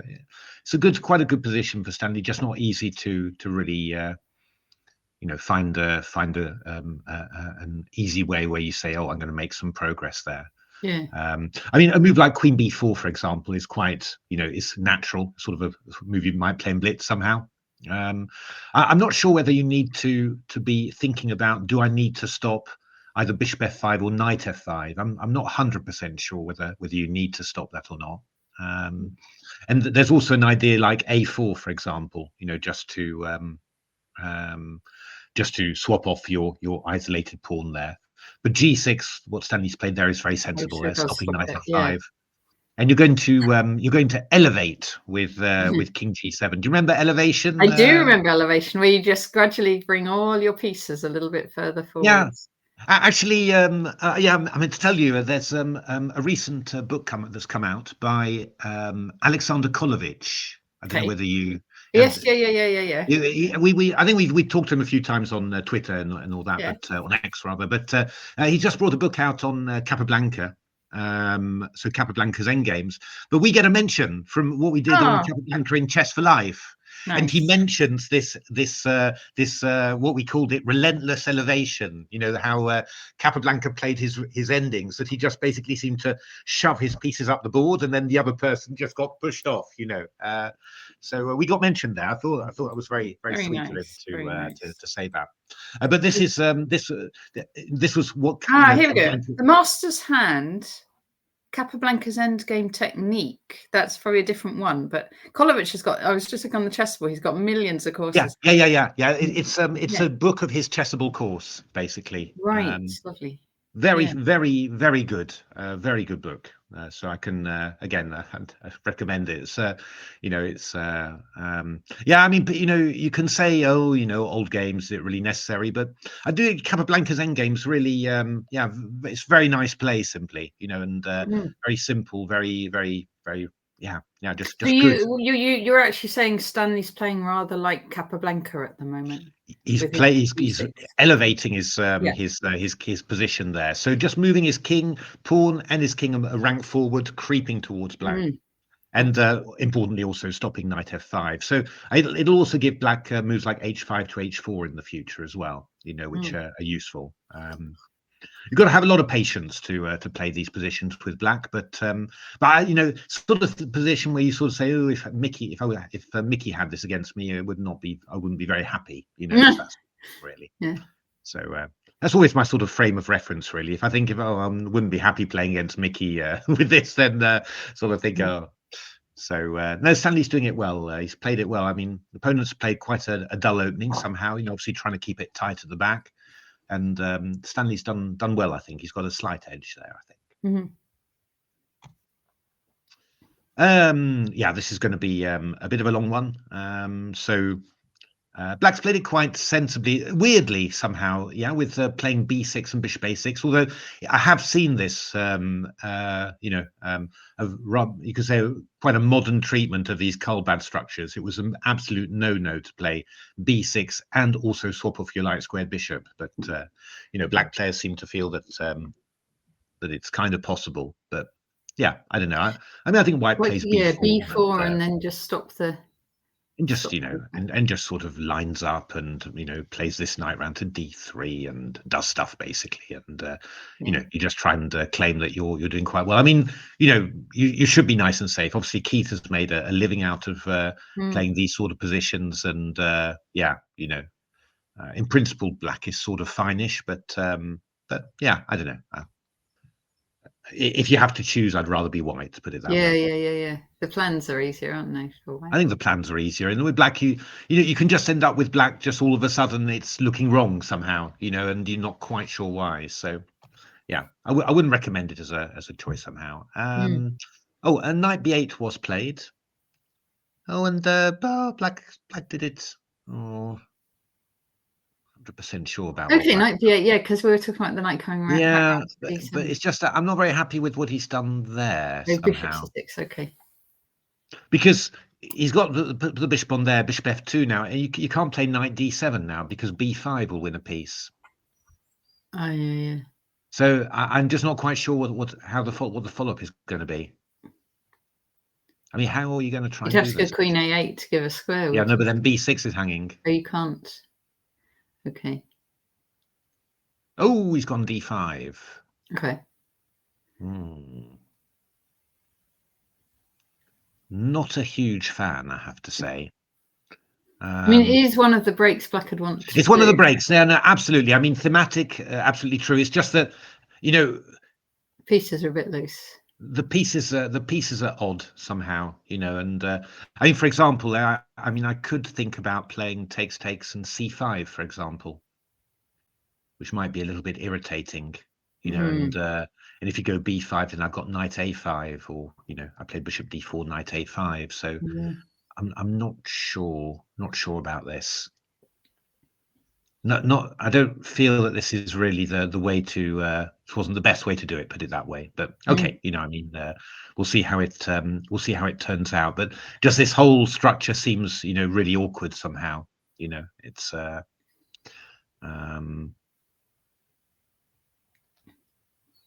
because if you leave a pawn there on d5, then White can start focusing on the king side instead. Yeah, I mean, I can play takes and e5, for example, as well. Yeah. And after here, I could play a move like bishop d4, for example, or knight d4. And this is also very awkward, I think. You know, so yeah, I think Black's just got it a bit wrong there. I think d5. Oh, what have we got? We've had oh, good lord! So the knight went to h2, f5 takes, and you took with a knight. Ooh. We're thinking of taking with a pawn somehow in these cases. It's taking with a knight. And now knight g3 played. Knight g3. If I was Black, I might be tempted to take on e3, I'm thinking. Well, I'm not sure. I mean, White's very well entrenched there somehow. But yeah, no. I would probably be quite decent for White, must be said. c4 I can even maybe play. Just get rid of my double pawn like that. And yeah, I mean, there's nothing wrong with Black's position there. I was also vaguely wondering about taking and playing e4 in actual fact. That's why actually takes and c4 would also not be so silly, to be honest. But e4, I was just wondering, you know, just see, could I do something a bit more violent? And after bishop f4, yeah, I was fair. Nah, it's too much. It's all super clever, but it's too much. But I was vaguely wondering about doing some stuff and trying to be takes and c4, for example. C4 would be very reasonable here. Because I mean, you've ruined the pawns, and then you're playing c4, and White isn't really going to have a solid blockade of e4. You know, you're going to take with the bishop and move it back to d5. You know, so yeah. Yeah. No, black's doing quite nicely here, I think. Okay, so maybe knight takes f5 was quite good. It was quite, no, it's but maybe, yeah, better. I think white had to be a bit more careful than I think knight g3. I could have gone knight d2, for example, stopping c4 and heading for e4. I think knight g3 was a bit incautious. Okay. But okay. We've got Jakob Neunig against Samuel Marsden. Yeah, sort of a hedgehoggy sort of thing. At some stage, you're going to be looking to play c5 to c4, maybe just to try and trap this bishop. It's quite interesting, really. I mean, you know, these capturing on c6 was really thought to be the move of a complete beginner, basically. You know, because you bring the pawn to the center, open the b file for counterplay, but it does also mean that it's not always clear how black's supposed to proceed from there, really. You know, d5, well, that pawn, it's very hard to move the pawns forward. And e5, well, here it opens f7 somehow. So, yeah, it's, it's maybe not your favorite move, knight takes c6, but it's definitely got some point. You know, it's not bad or anything. It's not as bad as you intuitively assumed, or, if you were brought up like me, in a certain way, then you sort of assumed it was just a bad move. But yeah, and f5 for white, like it gives, you can go knight e5, can't you? So yeah, because otherwise you'd quite want to open up that f file. Yeah, that's right. I think black's fine for this. You can hold yourself together like that, and you're not too worried about moves like f6 and all that, because the bishop will drop back. But I mean, yeah, you've got to have good nerves. But you're playing a dragon, of course, so you expect. You already have it, then, yeah. You should have those, or you shouldn't play the opening, I guess. It's but yeah, no, it's going to be a tough game. It's just I think white's white's got reasonable attacking chances as well there. Oh, this is looking quite nice for white there. Can put a nice little bishop onto f6 and play a5, stop knight a5. Very pleasant position for white there, I think. Yeah, this does look nice. So that's promising for the English player. Oh, sorry, but that really was g4. g4. Wow. Oh, so this was the one where we liked the yeah, we like queen h4. Queen h4 move, and so it's been met by g4. Okay, I'm getting there. Wowzykins. An f5. Nah, this is really. So white could take en passant, but then black just takes back with the rook, and indeed. All the lines are open and it's looking nice. Yeah, I mean, we'll have h5 as well. This is terrible for white. White's in huge trouble now. Also, Queen's over the other side of the board, and it takes several. Yeah, moves to get back. I mean, you can try and get it back like this, but I mean, we just go fg. We're threatening f2 somehow. I can't imagine you can avoid losing a pawn here, and probably you should be grateful if that's all you lose, I think. f4, is that played? Yes, f4 has been played. So can't black just take on g4? Yeah, I don't know. I don't understand. Surely he didn't play f4. No, he did play f4. It looks like he did. This is really. I mean, f4's hanging as well, so. Yeah, I mean, it's looking very, very good for the black player here. Yeah, the English player there. So, yeah. Okay, yeah. No, I'm not quite sure what White was doing there. That just sort of lost track, I think, of everything. Oh, we're back into major theory here. Okay. Yeah, there's a game. There's what we got? Nigel Short against Henrique Mecking. My goodness. Ray Robson against Burgess. Navarra against David Howell. So a lot of games. bit older games. These it was popular because we weren't in theory a few moves ago, right? It's come back to theory. No, it's gone through a very weird move order, but we're back now into mainline theory here. How exciting! Yes. Okay. So yeah, rook b1 is quite a major idea, to play b3, and just block the knight from c4, and also yeah. Possibly challenge the bishop later with bishop b2, and then what you normally do is something like rook b1, you play b3, and then you play knight h2 into g4 to hit that bishop. So looks like knight there's lots of lines. does very well with this theory as well. Yeah, no, it's got less popular. It was quite popular for a while, and I said David Howell was playing this a lot, but yeah, it's just got less, fallen out of fashion somehow. Doesn't mean that it's particularly bad there, but yeah, I mean, white players find good ways to play, and black players just just get less keen and move on to something else. We've had a draw. Oh, this one was drawn.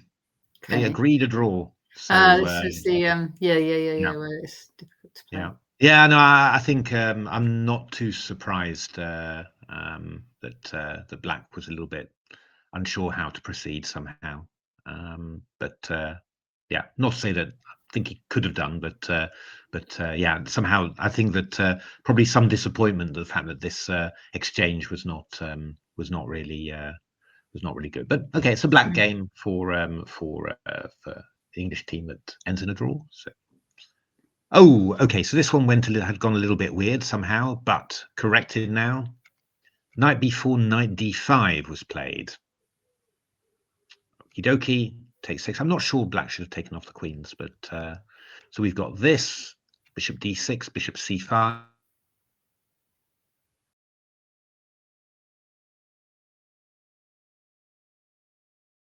Yeah, advantage for white here. Not quite as big probably as you might think, just because just for the moment the bishop's tied down to the pawn, and yeah, black's going to be able to free himself a little bit. So it's not 100% easy, but if you were to be able to play something like f3 and bishop f1, then you'd be getting close to being in total control somehow. Yeah, black can play something like f5 or b5. Yeah. Black's got a bit more play than you might think somehow, but yeah, I mean, I'd rather be white in this position. So yeah, looking quite promising. Good. Again, I'm very, very keen on people playing the English opening. So you've got to watch out as well. If white gets in f3 and then gets in bishop h3, for example, then that's also very nasty. So definitely there are seeds of worry in black's position here. Let's have a look. What else can we do? I can have a little look at. Let's have a look at Yorkshire.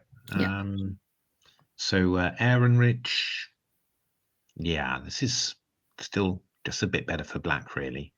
Gonna play d5 and 2 bishops, and white's position just looking a little bit odd somehow. A little bit uncoordinated, white's position. But white would maybe want to swap off those dark square bishops. Oh, if he could do that, he would be so happy. Yeah. But it's just very hard. I mean, the bishop's attacking the pawn on c2, so the rooks and this bishop's cut off, and now facing this wall of pawns. Yeah. I mean, black could even start thinking about, I'll go a6, b5 and try and trap it somehow. Yeah. Not so easy with this pawn on c2 being attacked. So yeah, there's just lots of little things where you sort of say, not 100% sure about this.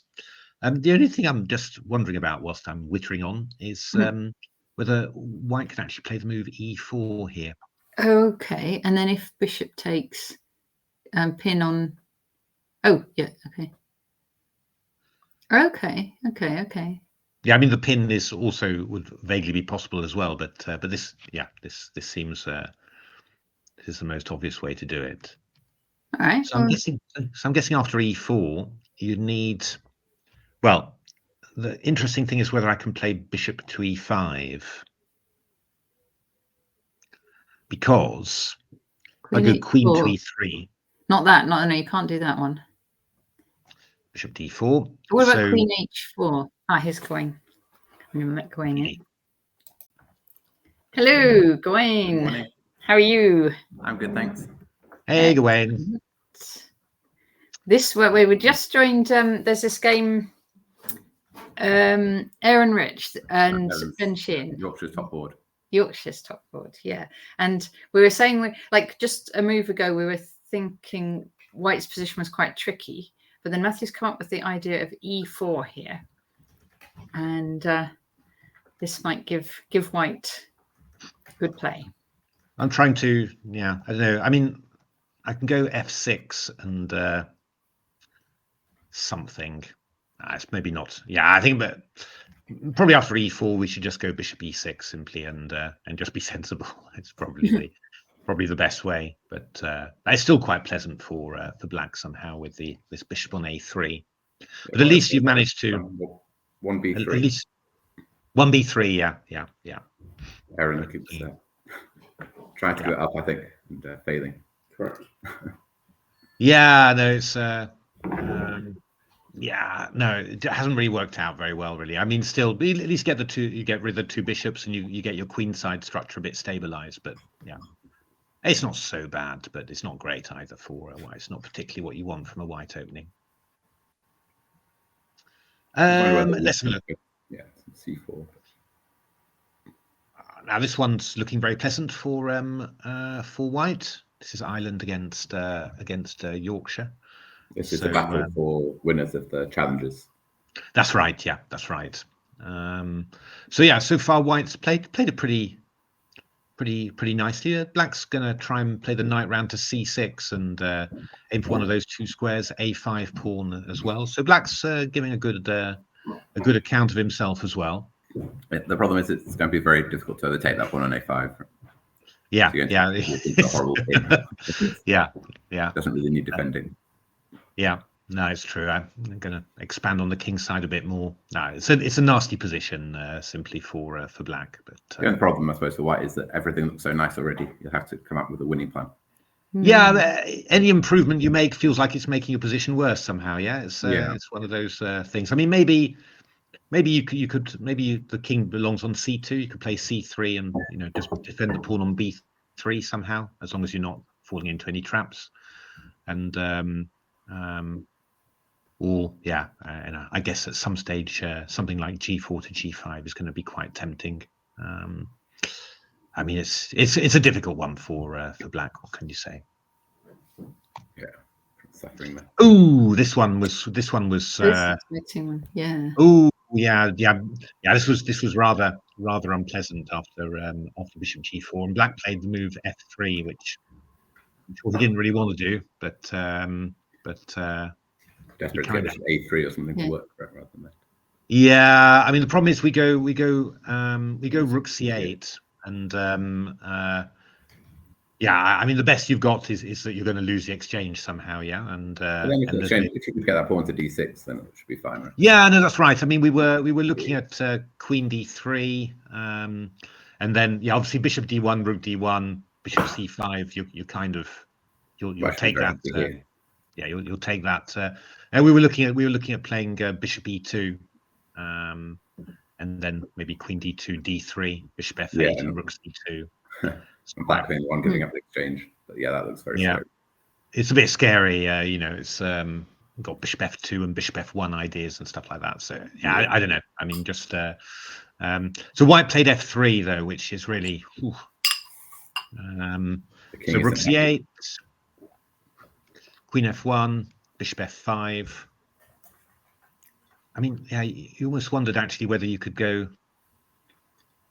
D3 first, and then just wanted to try and trap the queen on C, or not let the queen get back to the king. I'm not sure. Probably not so important. Bishop A3, Queen E3 check played, and Rook D8. So this is looking very difficult for the White player. Yeah. Paul's going to come down. You want the bishop on E7 before playing D6, don't you, as White? But probably. Yeah. I guess. I guess you can play Rook E1. I was thinking D2. Yeah, this looks very natural. But maybe I can activity here. Oh, repeat. Yeah. I can try. Well, I've got Queen Queen A5. A5. That's the annoying thing. I'm going to take on D5 with the rook. Can I? So maybe I should. Can I throw in G4? Looks. Ooh, very wow. All right. Let me. What are you going to do? You're going to meet Bishop D3 with Rook D1, are you? Yeah. Well, that's very grovelly because the pawn is hanging it on D5 at the end. Oh, okay. But some idea of, I don't know how to get it in the right way around, but to go G4 and F4 and try and play against this white square bishop. Yeah. So if we, instead of playing Rook E1, could we start with G4? Let's have a look. G4. It's a very ugly move. Yeah, I guess I'll play Bishop C2. A Rook E1. Can I maybe? Yeah, I'm going to have to keep retreating with Bishop C1. I think I can't allow your queen to stay on F4. And then F4. I'm just trying for some activity as white. Bishop Bishop. I'm losing the exchange. Bishop back to A3, D2. Yeah, I'm not in time here. The bishop is too powerful on C2. Yeah, even Bishop D4 as well. Yeah. Yeah, this is horrible somehow. Yeah. Yeah. Well, that's the concept I'd be trying to get to work. To find yeah, absolutely. Yeah. Or otherwise they'll just be suffering. We could go F4, I suppose, but it doesn't feel like. Yeah, just really does look horrible for. Yeah, black is just so active.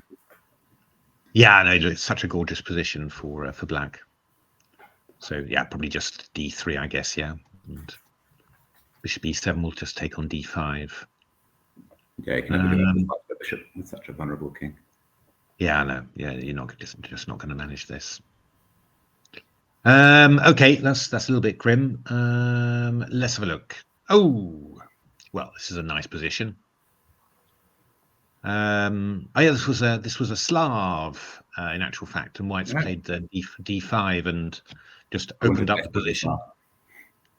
Yeah, actually, I had a very similar position against Tony Miles, British Championship, too many years ago, and it was a similar sort of thing somehow. Tony just sort of hunkered down on his last three ranks, and at some stage I just played D5 and got some sort of position like this. It was just massive somehow. Yeah, this just looks a very nice position for. So Yorkshire up against it so far. Looks like, yeah. Looks like. Score? They've been. It's just draws so far, is it? Or... Yeah, no, the game's still going. It's just there's a few nasty ones, I think, for Yorkshire to face. Yorkshire. Oh, so they've had 2 draws so far. Yeah. Yeah, this one featured the move Castle Queenside, which was really felt a little bit. But actually, the engine is just saying minus 0.2. Strange enough, it doesn't seem to think it was a particularly bad move. So, but I can't believe it. No way through it. Yeah, it's. I was just thinking we're just coming in with the lads, really. But yeah, I don't know. Well, the engine thinks there's enough time to get the king back into the centre again. Maybe that's the point. Right. And then you go Rook A1 and the queen stuck or something. That's probably the idea somehow. But yeah. The current position is actually it's all right for one. It's looking like fair enough. I think it's all fair enough. It was agreed to draw there. Yeah. And this one was agreed to draw. Oh, that's a little bit. Was that more life in this position? Yeah, I mean, I like black very much in this position, really. So bishop pair. Bishop pair, and yeah, I mean, you can't do anything too quickly, but you just gradually come through with your pawns, and yeah, I mean, everything's lovely. Endgame will be lovely as well, and so yeah, it's a bit of a shame to agree a draw there. It's a nice position. Oh yeah, this crazy one where Not doing the material.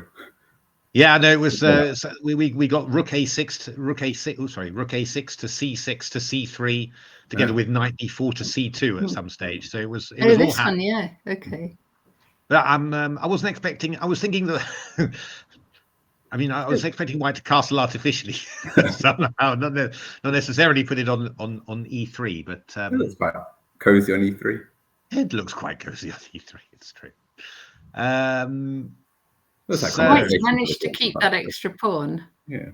Yeah. yeah. Yeah, it doesn't look too bad for white, this one, right? No, it was no. I'm wondering a little bit about Queen A7 or something, but slightly teeing up. too. But Yeah, it's No. not straightforward playing with the king on e3, but no, what's No, it's okay. it's to okay. Yeah, it's open line. sort of. It's just it's a bit of a mess, really. I Yeah. mean, well, it's. I'm not sure who I'd prefer, but I think I'd decide. I guess if I'm a pawn up, I'll just claim I'm a pawn up, and if I'm black, I'll claim confrontation. I think it's probably quite balanced. I'd just be a little bit more worried, I think, with white that I could miss something and do something wrong. I think, Yeah. but okay, I don't think there's no immediate danger. I don't think. Yeah, black can probably win the pawn back on a2 whenever they choose. Got a good chance, yeah. Yeah, I got a very good chance, or at least making white's pieces incredibly passive. So yeah. Yeah. Rook Knight A8. g6 is the one piece not doing very much. I think. Yeah, that's right. Maybe knight e7 Maybe to this. c6. And Yeah, that way around. that's possible. Yeah, Get to knight the f8. d4 Yeah, square one there, knight e7 c6 is better. You're right. Yeah. Come into b4 and attack a2 d3. Yeah, it's sort of it could go wrong for white. This I feel. Yeah, but maybe it's quite difficult for white actually. yeah, that's a good plan. This bring the knight round to b4. Let's have a look. What happened here? Oh, yeah, this was weird somehow. Bishop f5, queen c4 played. Bishop e6, queen b5, knight g4, queen e2. Okay, bishop f5. Oh, it's a repetition. No. The knight was on f6 before, so Okay. you got knight g4 for free, but whether you want it's all. But I'm not sure. Yeah, did you want it? That's the question. so I was just expecting queen f3 really at some stage, but we'll see. We'll see how that one comes along. It's a little bit strange looking move. Yeah, no, it's true. Just I think black just got very keen on this whole bishop f5 idea. So yeah, keep renewing it. Keep renewing it. Yeah. Ooh, this one's nice for black. Shades of Nimzovich Capablanca. This one. So yeah, we've definitely. That should be okay too, though, right? It's really nice. This. Just bring the rooks in, queen in. Start trying to bring the rook into c4 to e4 and push the queenside pawns. Can white try and defend, like get a rook on d4, for example? Yeah, no, I mean, white should probably be able to defend, but this is actually incredibly similar to this famous ending, Nimzovich Capablanca, New York, 1927, which is kind of a classic for queen double rooks in these sort of positions. And yeah, I mean, absolutely, Nimzovich should have been able to defend it, but it just didn't quite turn out great somehow. I think that was with double pawns, actually, with the pawn f5. The yeah, here it is, but I can try and get some counterplay with f5 at some point.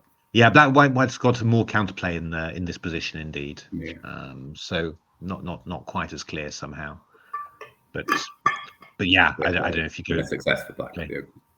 King, yeah, no, it's definitely a nice position for black this opening. So yeah, I mean, something like queen b5, rook c4. We can even have a look at maybe rook d8, attacking those pawns on a2. No, should be quite nice, I think. For it's nice for black anyway. That's But probably, you know, but white, you would expect that white can hold this, but might not be. Right, we'll have another commentator joining us over here. Okay. Oh, Hello, Richard. Hello. Morning. Hello. hey, hello. How are things? Good, thank you. We're just finishing off the Yorkshire match at the moment. So Yeah, it's looking a bit tough. yeah, it's just there's no.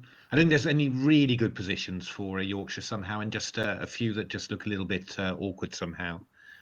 I think from a Yorkshire perspective, they're just really happy to have won 2 matches. I'm not sure they would have expected to do that beforehand.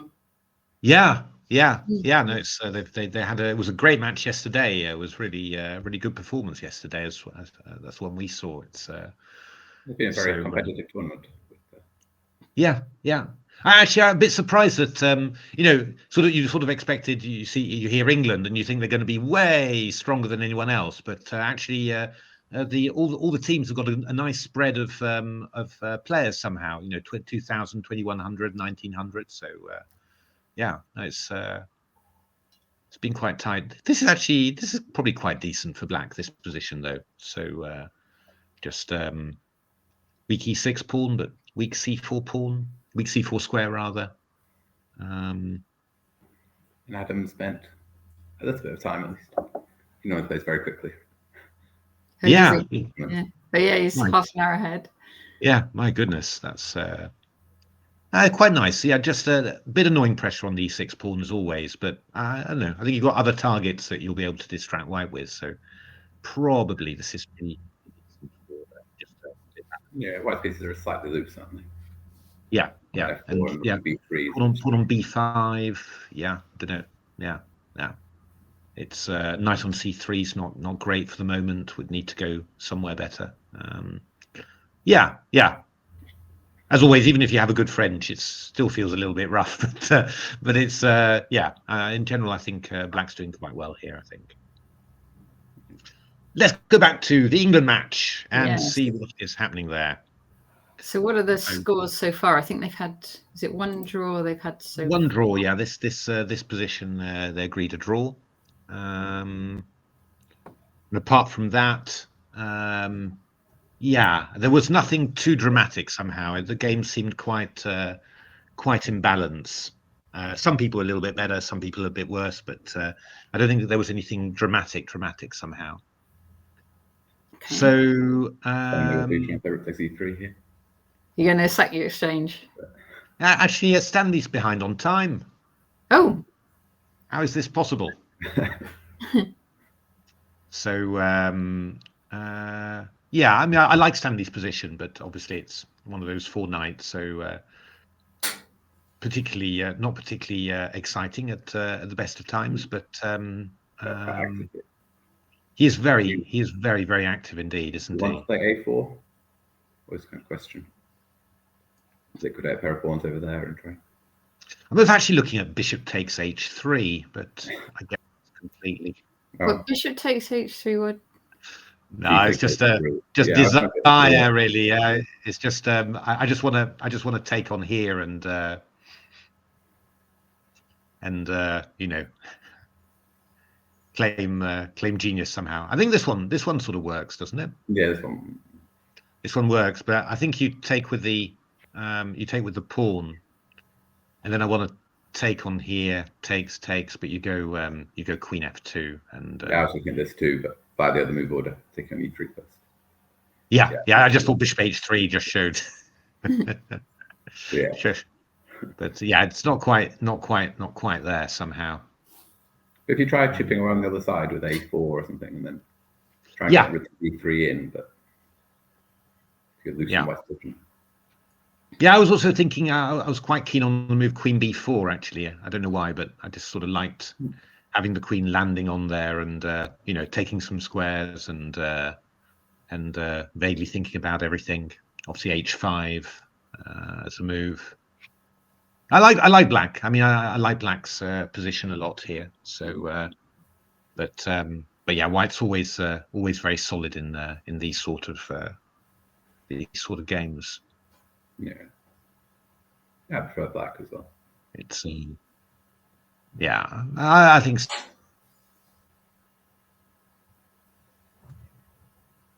yes, it has me, but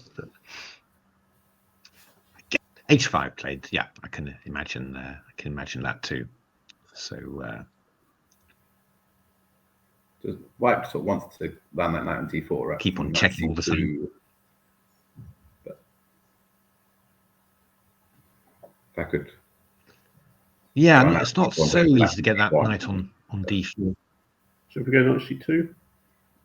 Yeah, I guess you. Yeah, Can you play bishop f5?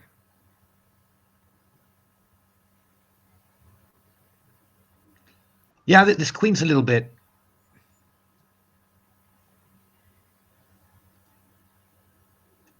Bishop f5. Bum bum bum bum bum bum. That is quite dangerous.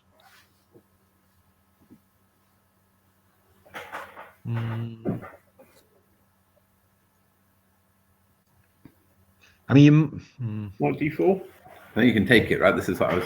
Okay. you Queen could go d4, knight d4. Yeah. Oh, Yeah. queen 6, yeah. Maybe this is Queen okay d4. Bishop. for white. But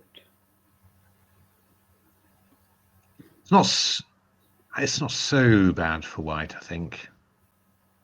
Vaguely all right. yeah, controlling f5 is quite important square to control. I wish we.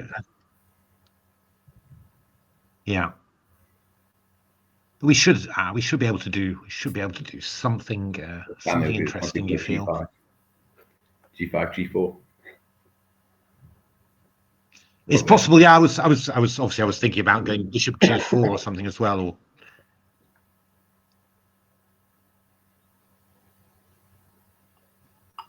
it's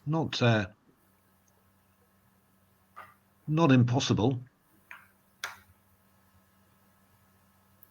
A kind of position where you hope that white cracks, right, with all the start seeing some ghosts. Well, yeah, with all the pressure, that's right. Yeah, yeah. It's because yeah, I mean, if you get in g4, then you know all these. I was just thinking, you know, you take and then this is really going to be very dangerous somehow because you get your old g3s. So You have to watch out for white going queen f4 and get some counter. Yeah. Have to shift that queen. Pawn's not going backwards. No, but I guess if we did something like that, I think I could go knight h5. I guess so. It's I don't know. It could end up being maybe g5 would be quite strong somehow. Sort of thing that Stanley would do. I do feel. So do you think he's going to go g5, g4 next? He's kind of a fine move for white. Maybe white should be playing something like king h1, but then you've got to watch out for knight e4s to f2. Yeah, I mean, maybe rook.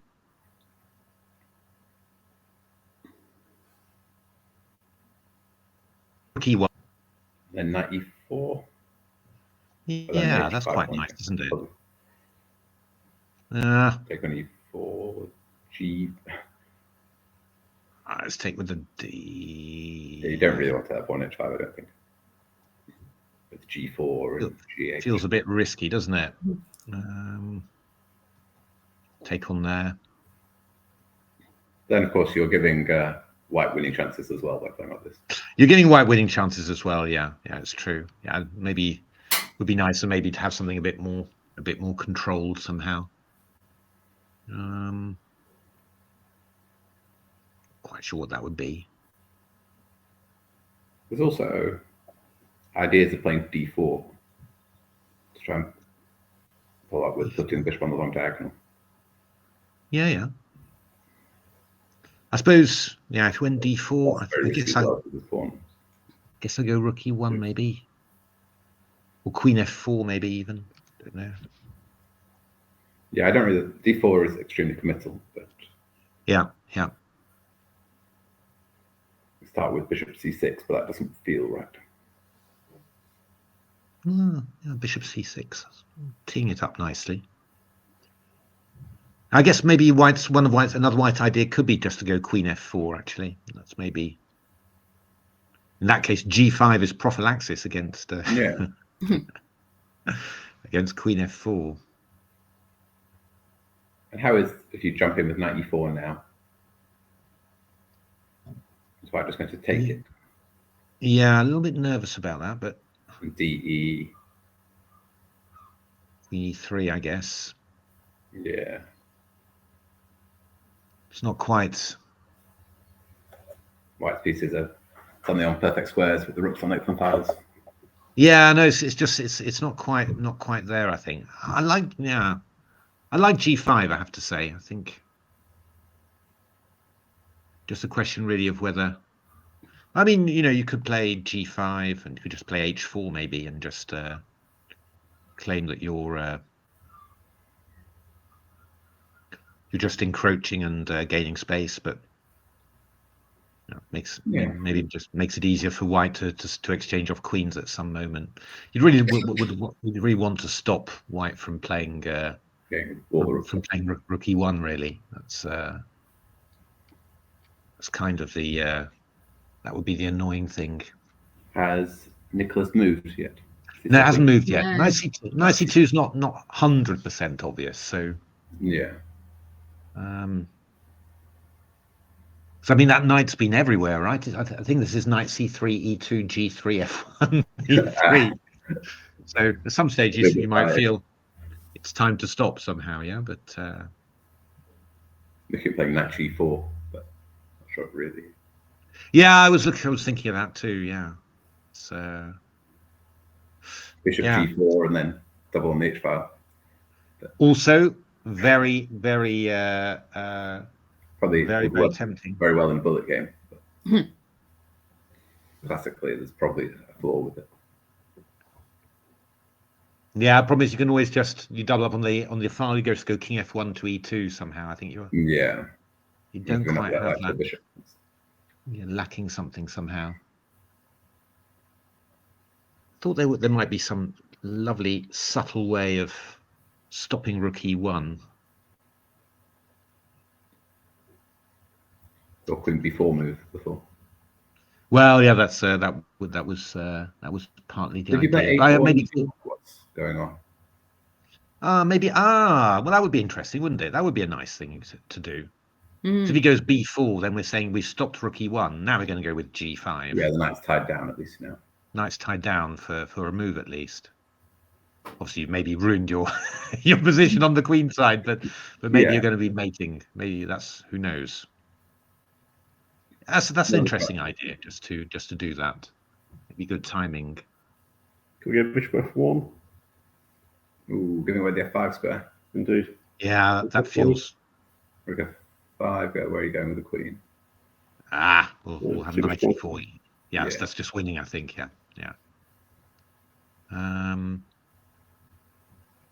You go BA. Yeah, that's always the slight worry about these things. Rook E1, but this one is grovelly. Yeah, this one. I mean, we maybe got here somehow. Take on E5. Yeah, I was hoping I was going to pin you somehow, and you can play. You don't have to recapture on E5, right? Play Queen B2. Queen B2. Oh my goodness. Rook E1 is the problem. Oh, what a nice idea. On Queen A1 check and take on E5 with check. Yeah. Nice. Okay, you probably do have to take that, unfortunately. Yeah, rook E5. I was thinking maybe I could pin somehow, or Queen B2. Winning a pawn at least. That's yeah. And if rook C2, rook E1 looks quite must be good. Yeah. Chances anyway that should be good. Okay. Well, this game looks like it will definitely become interesting. Yeah, no, it's true. Yeah. What do we got? We've got some sort of Carlsbad structure here. Black played, somewhat. Well, no, it's known, but B6 and C5 anyway played it. Didn't let the the standard way anyway. And yeah, I mean, we've just got an Slightly isolated pawn. drawish, this one. A bit drawish. Ooh, yeah, this was not this was Oh, right, yeah, this is now, so this is white's got the pawn all the way to e6. yeah. Black, it was a bit strange in a way. Black played this move knight b8, which is great, but after bishop d3, instead of just carrying on with the old knight d7, queen b8, Black put the pieces quite awkwardly somehow. So yeah, knight d7 is just going to allow b5 somehow. So it just was just not at all clear how Black was ever going to get free somehow. Obviously b5 allows knight a5. So he played d5, but yeah, this is oh yeah, bishop d4 would also be possible, but White played f5. Injured hippo, this one. Takes f6 and e6. Yeah, this is So ugly. Black's going to go d4, maybe. I have to go d4, I think.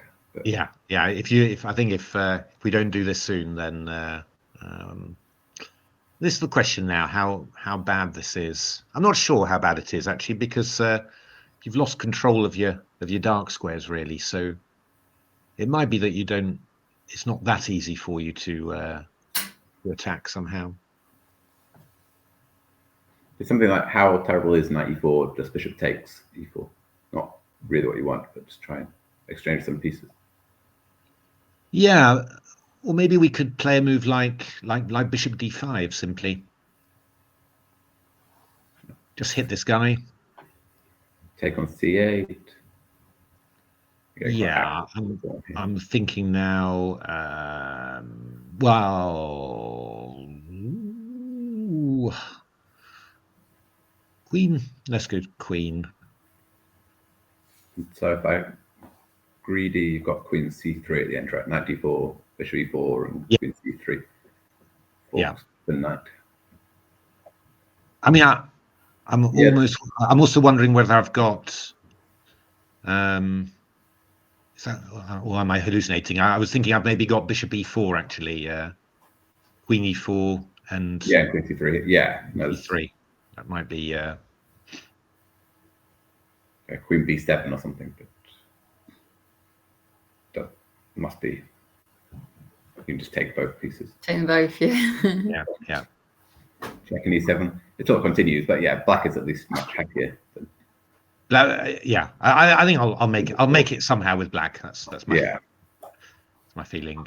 Yeah, maybe it's not so bad now that you can get into the ball. Yeah, I'm not sure about this allowing d4 and just letting the pieces get free. It's maybe. What was White's last move? Was that e6? That was Yeah, e6. White. So maybe e6 actually it's not. Yeah, I guess he was sort of worried about. Maybe we should play knight d4 now. Yeah. Knight d4 now, but I guess taking the. Okay. Queen takes. Is there any? Knight e6 ideas. Queen f4.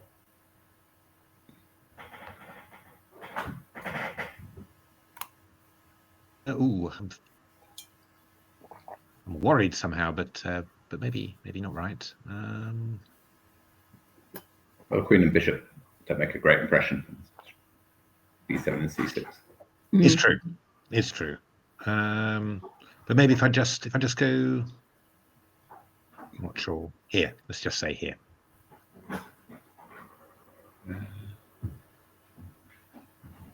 I pin on the c-file. I suppose Rook fc2. Woo.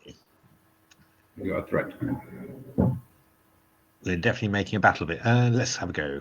Knight c6.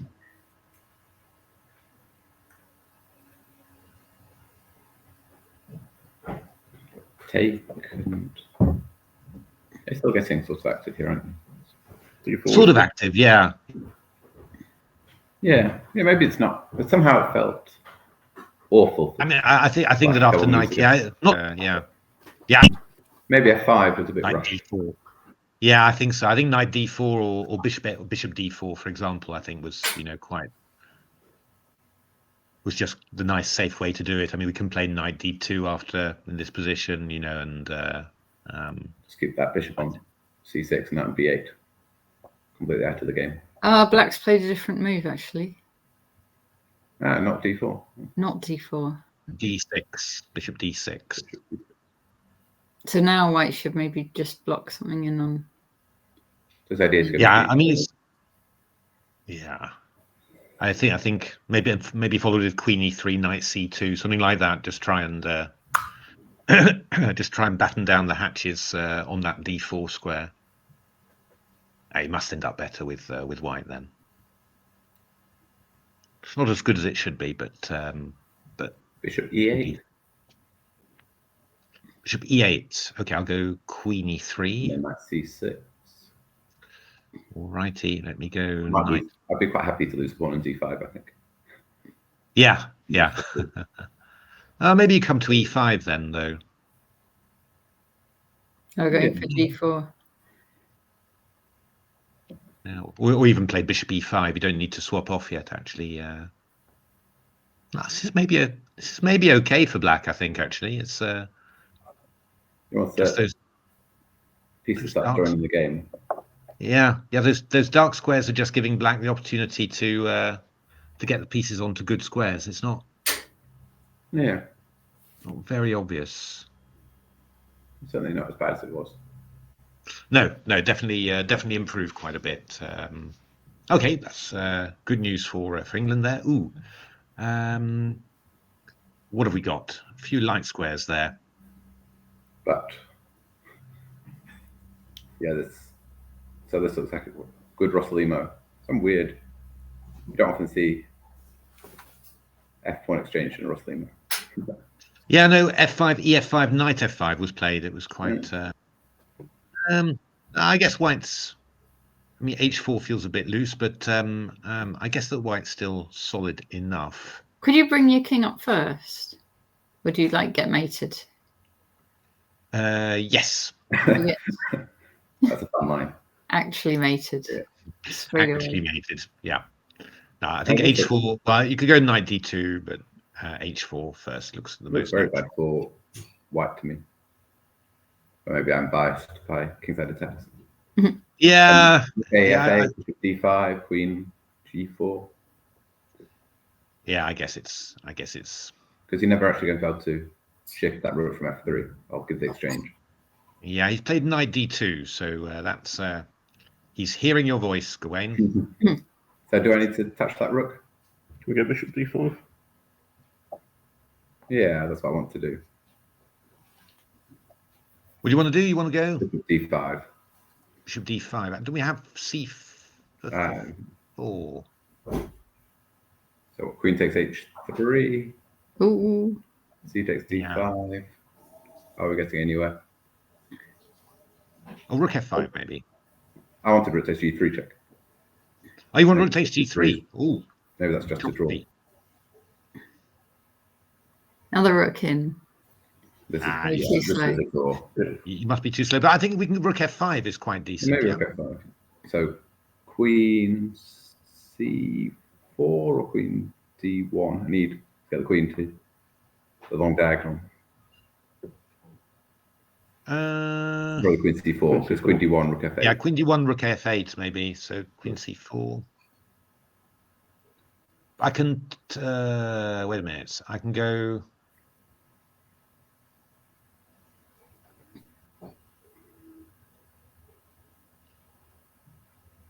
Wait a minute. If I go CD, you're going to take with the queen. Yeah. Because it's just yeah. I mean, obviously, this would be quite fun somehow. So yeah, but yeah, I need to. Okay, well then, what if I go e4, queen e4, CD, queen e4? I can do it. I can play e4. So queen takes e4.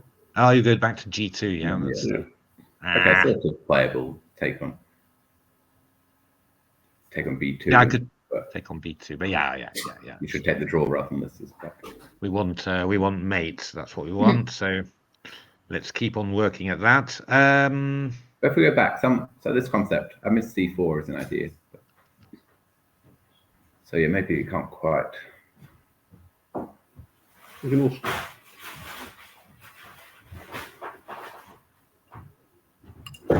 Draw.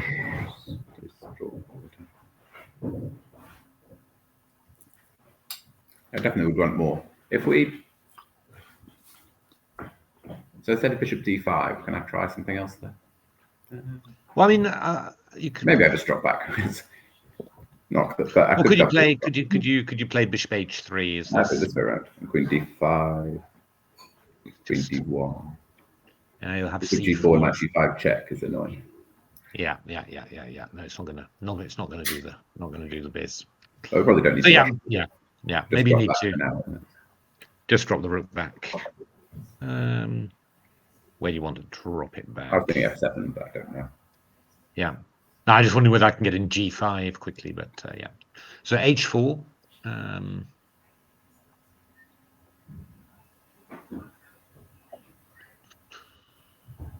So what, bishop d5. Try and provoke c4. And then just go back again. Oh, yeah. Okay. Possible. Yeah. I think you probably do need to go.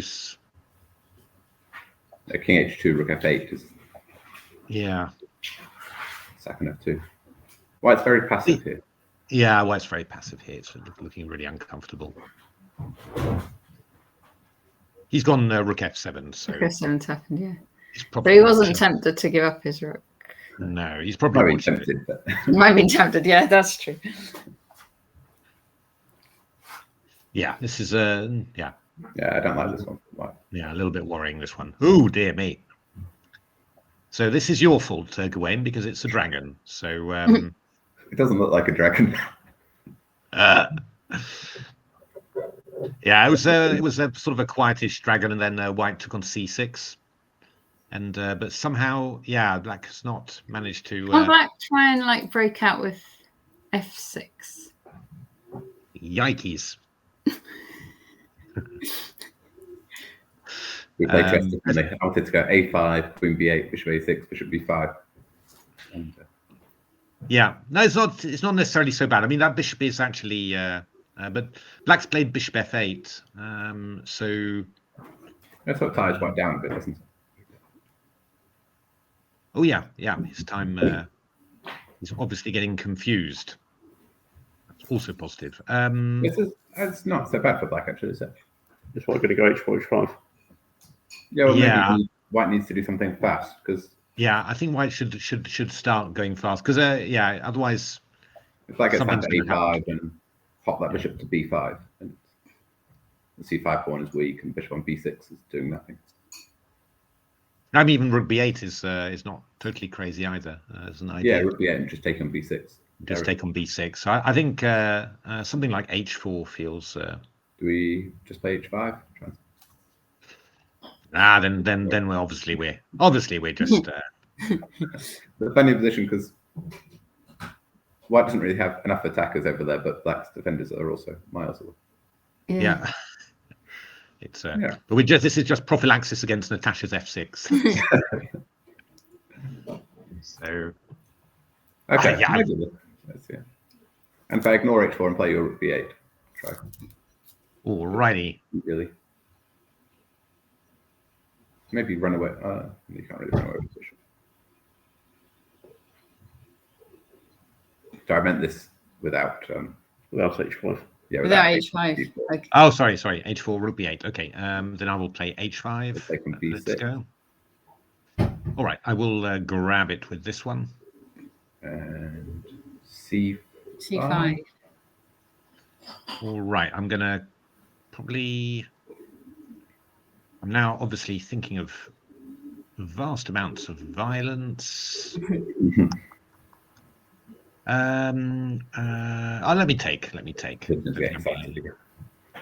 F takes. Oh, I think H takes. H takes. Okay, F5. Make it F5. down the H bar here. It's atmospheric with the dubs. Sure. F5. Haha. Yeah, good distraction. Exploiting the previous move. Although I'm not sure how bad EF is anyway. Well, bishop d5. Yeah, and then queen, Can I get away with Queen D7 or just Queen E7? Yeah, Queen E7, Queen D7. Yeah, maybe it's not so bad actually. You're not mating me there, and couldn't play Bishop D7 and take on A4 whenever. But Queen D7, I'd probably go Knight C5. Yeah, I guess so. Maybe Oh yeah, go Queen. Yeah, Queen E7. Queen E7.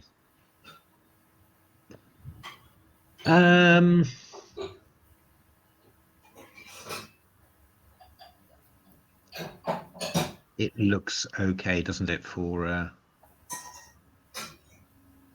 unless I can do something really good and get my knight heading that way. Yeah, but the E5 pawn is vulnerable as well. Yeah, no, this is true. No, there's a couple of positions here from Open Sicilians that visually have looked fantastic for white, but then as we look a bit deeper, then yeah, this is not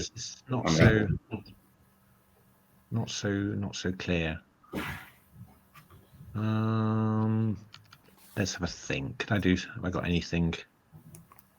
Well, Knight C5. Well, right. I mean,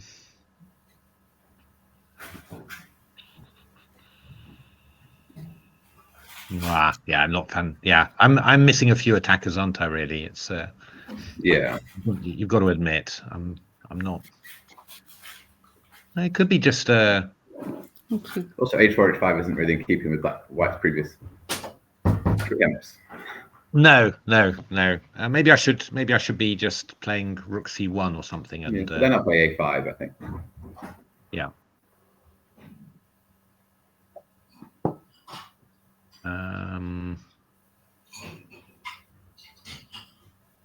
Right, and you're gonna. But okay. Let me just go. I'm gonna go. I'm gonna go H4 now.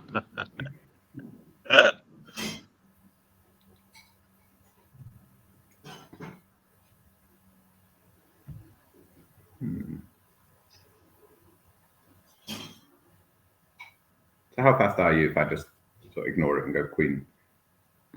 Really ignore you, Queen B8. Yeah, I was actually. I'm not sure. I was actually wondering whether I should just go Bishop D1 to E2 and just cover you that way. That might be better. Is that all of the mine pieces are out of the game. Yeah. All right, let's just do it. Let's see how your I guess I'm going to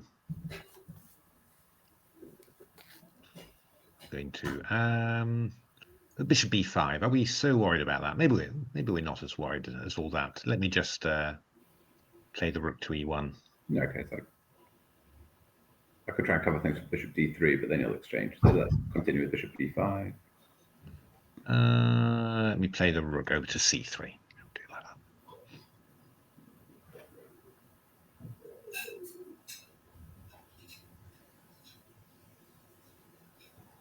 Oh, sorry, I'm seeing that it's 11:30. I'm afraid, Yes. Natasha, that I'm going to have to leave. Okay. Thank you, Matthew. Thank you very much. You can share the screen, can you? Yeah. 1 minute. Let me get that set up. I'll put the link in there. Right, you guys, do you want to continue or shall we stop there?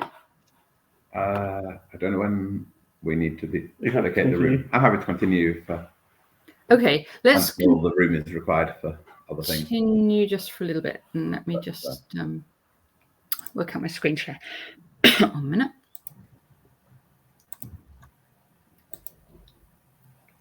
I put the link in the. No, yeah, I'm good with that. You got that. So show on stream. I'm going to hide you on stream. Right. Show on stream. Okay. Brilliant. All right. What do you want to see interviews on the stream as well? So yeah, it was the fifth one along. Yeah. Fifth one along. 1, 2, 3, 4, 5. Okay. All right then. Well, thanks very much, everyone. Lovely having seen you both, Richard and Gawain. And Thanks a lot, Matthew. Thank you, Matthew. Thank you. Have a good, See you. have good fun with the rest. See you. See you. Bye, Matthew. Okay. So, Sorry, Natasha, we're just trying to figure out if where it's going to be best to try and continue the commentary at this end. yeah. Oh, do you need to move rooms? Potentially, let's just take a quick. Should we take a quick pause and we'll try and? Yeah. Let's have a 10-minute break. Come back at 11:45. Yeah. And I'm just going to hide you on the stream and hide myself, and we'll leave the boards on. Okay. And then see you in a moment. Yeah. See you in 10 minutes. Okay.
Hi all. I'm going to end this stream for now. We're going to take a slightly longer break as we get set up in a new room. So we'll be back at 12:10.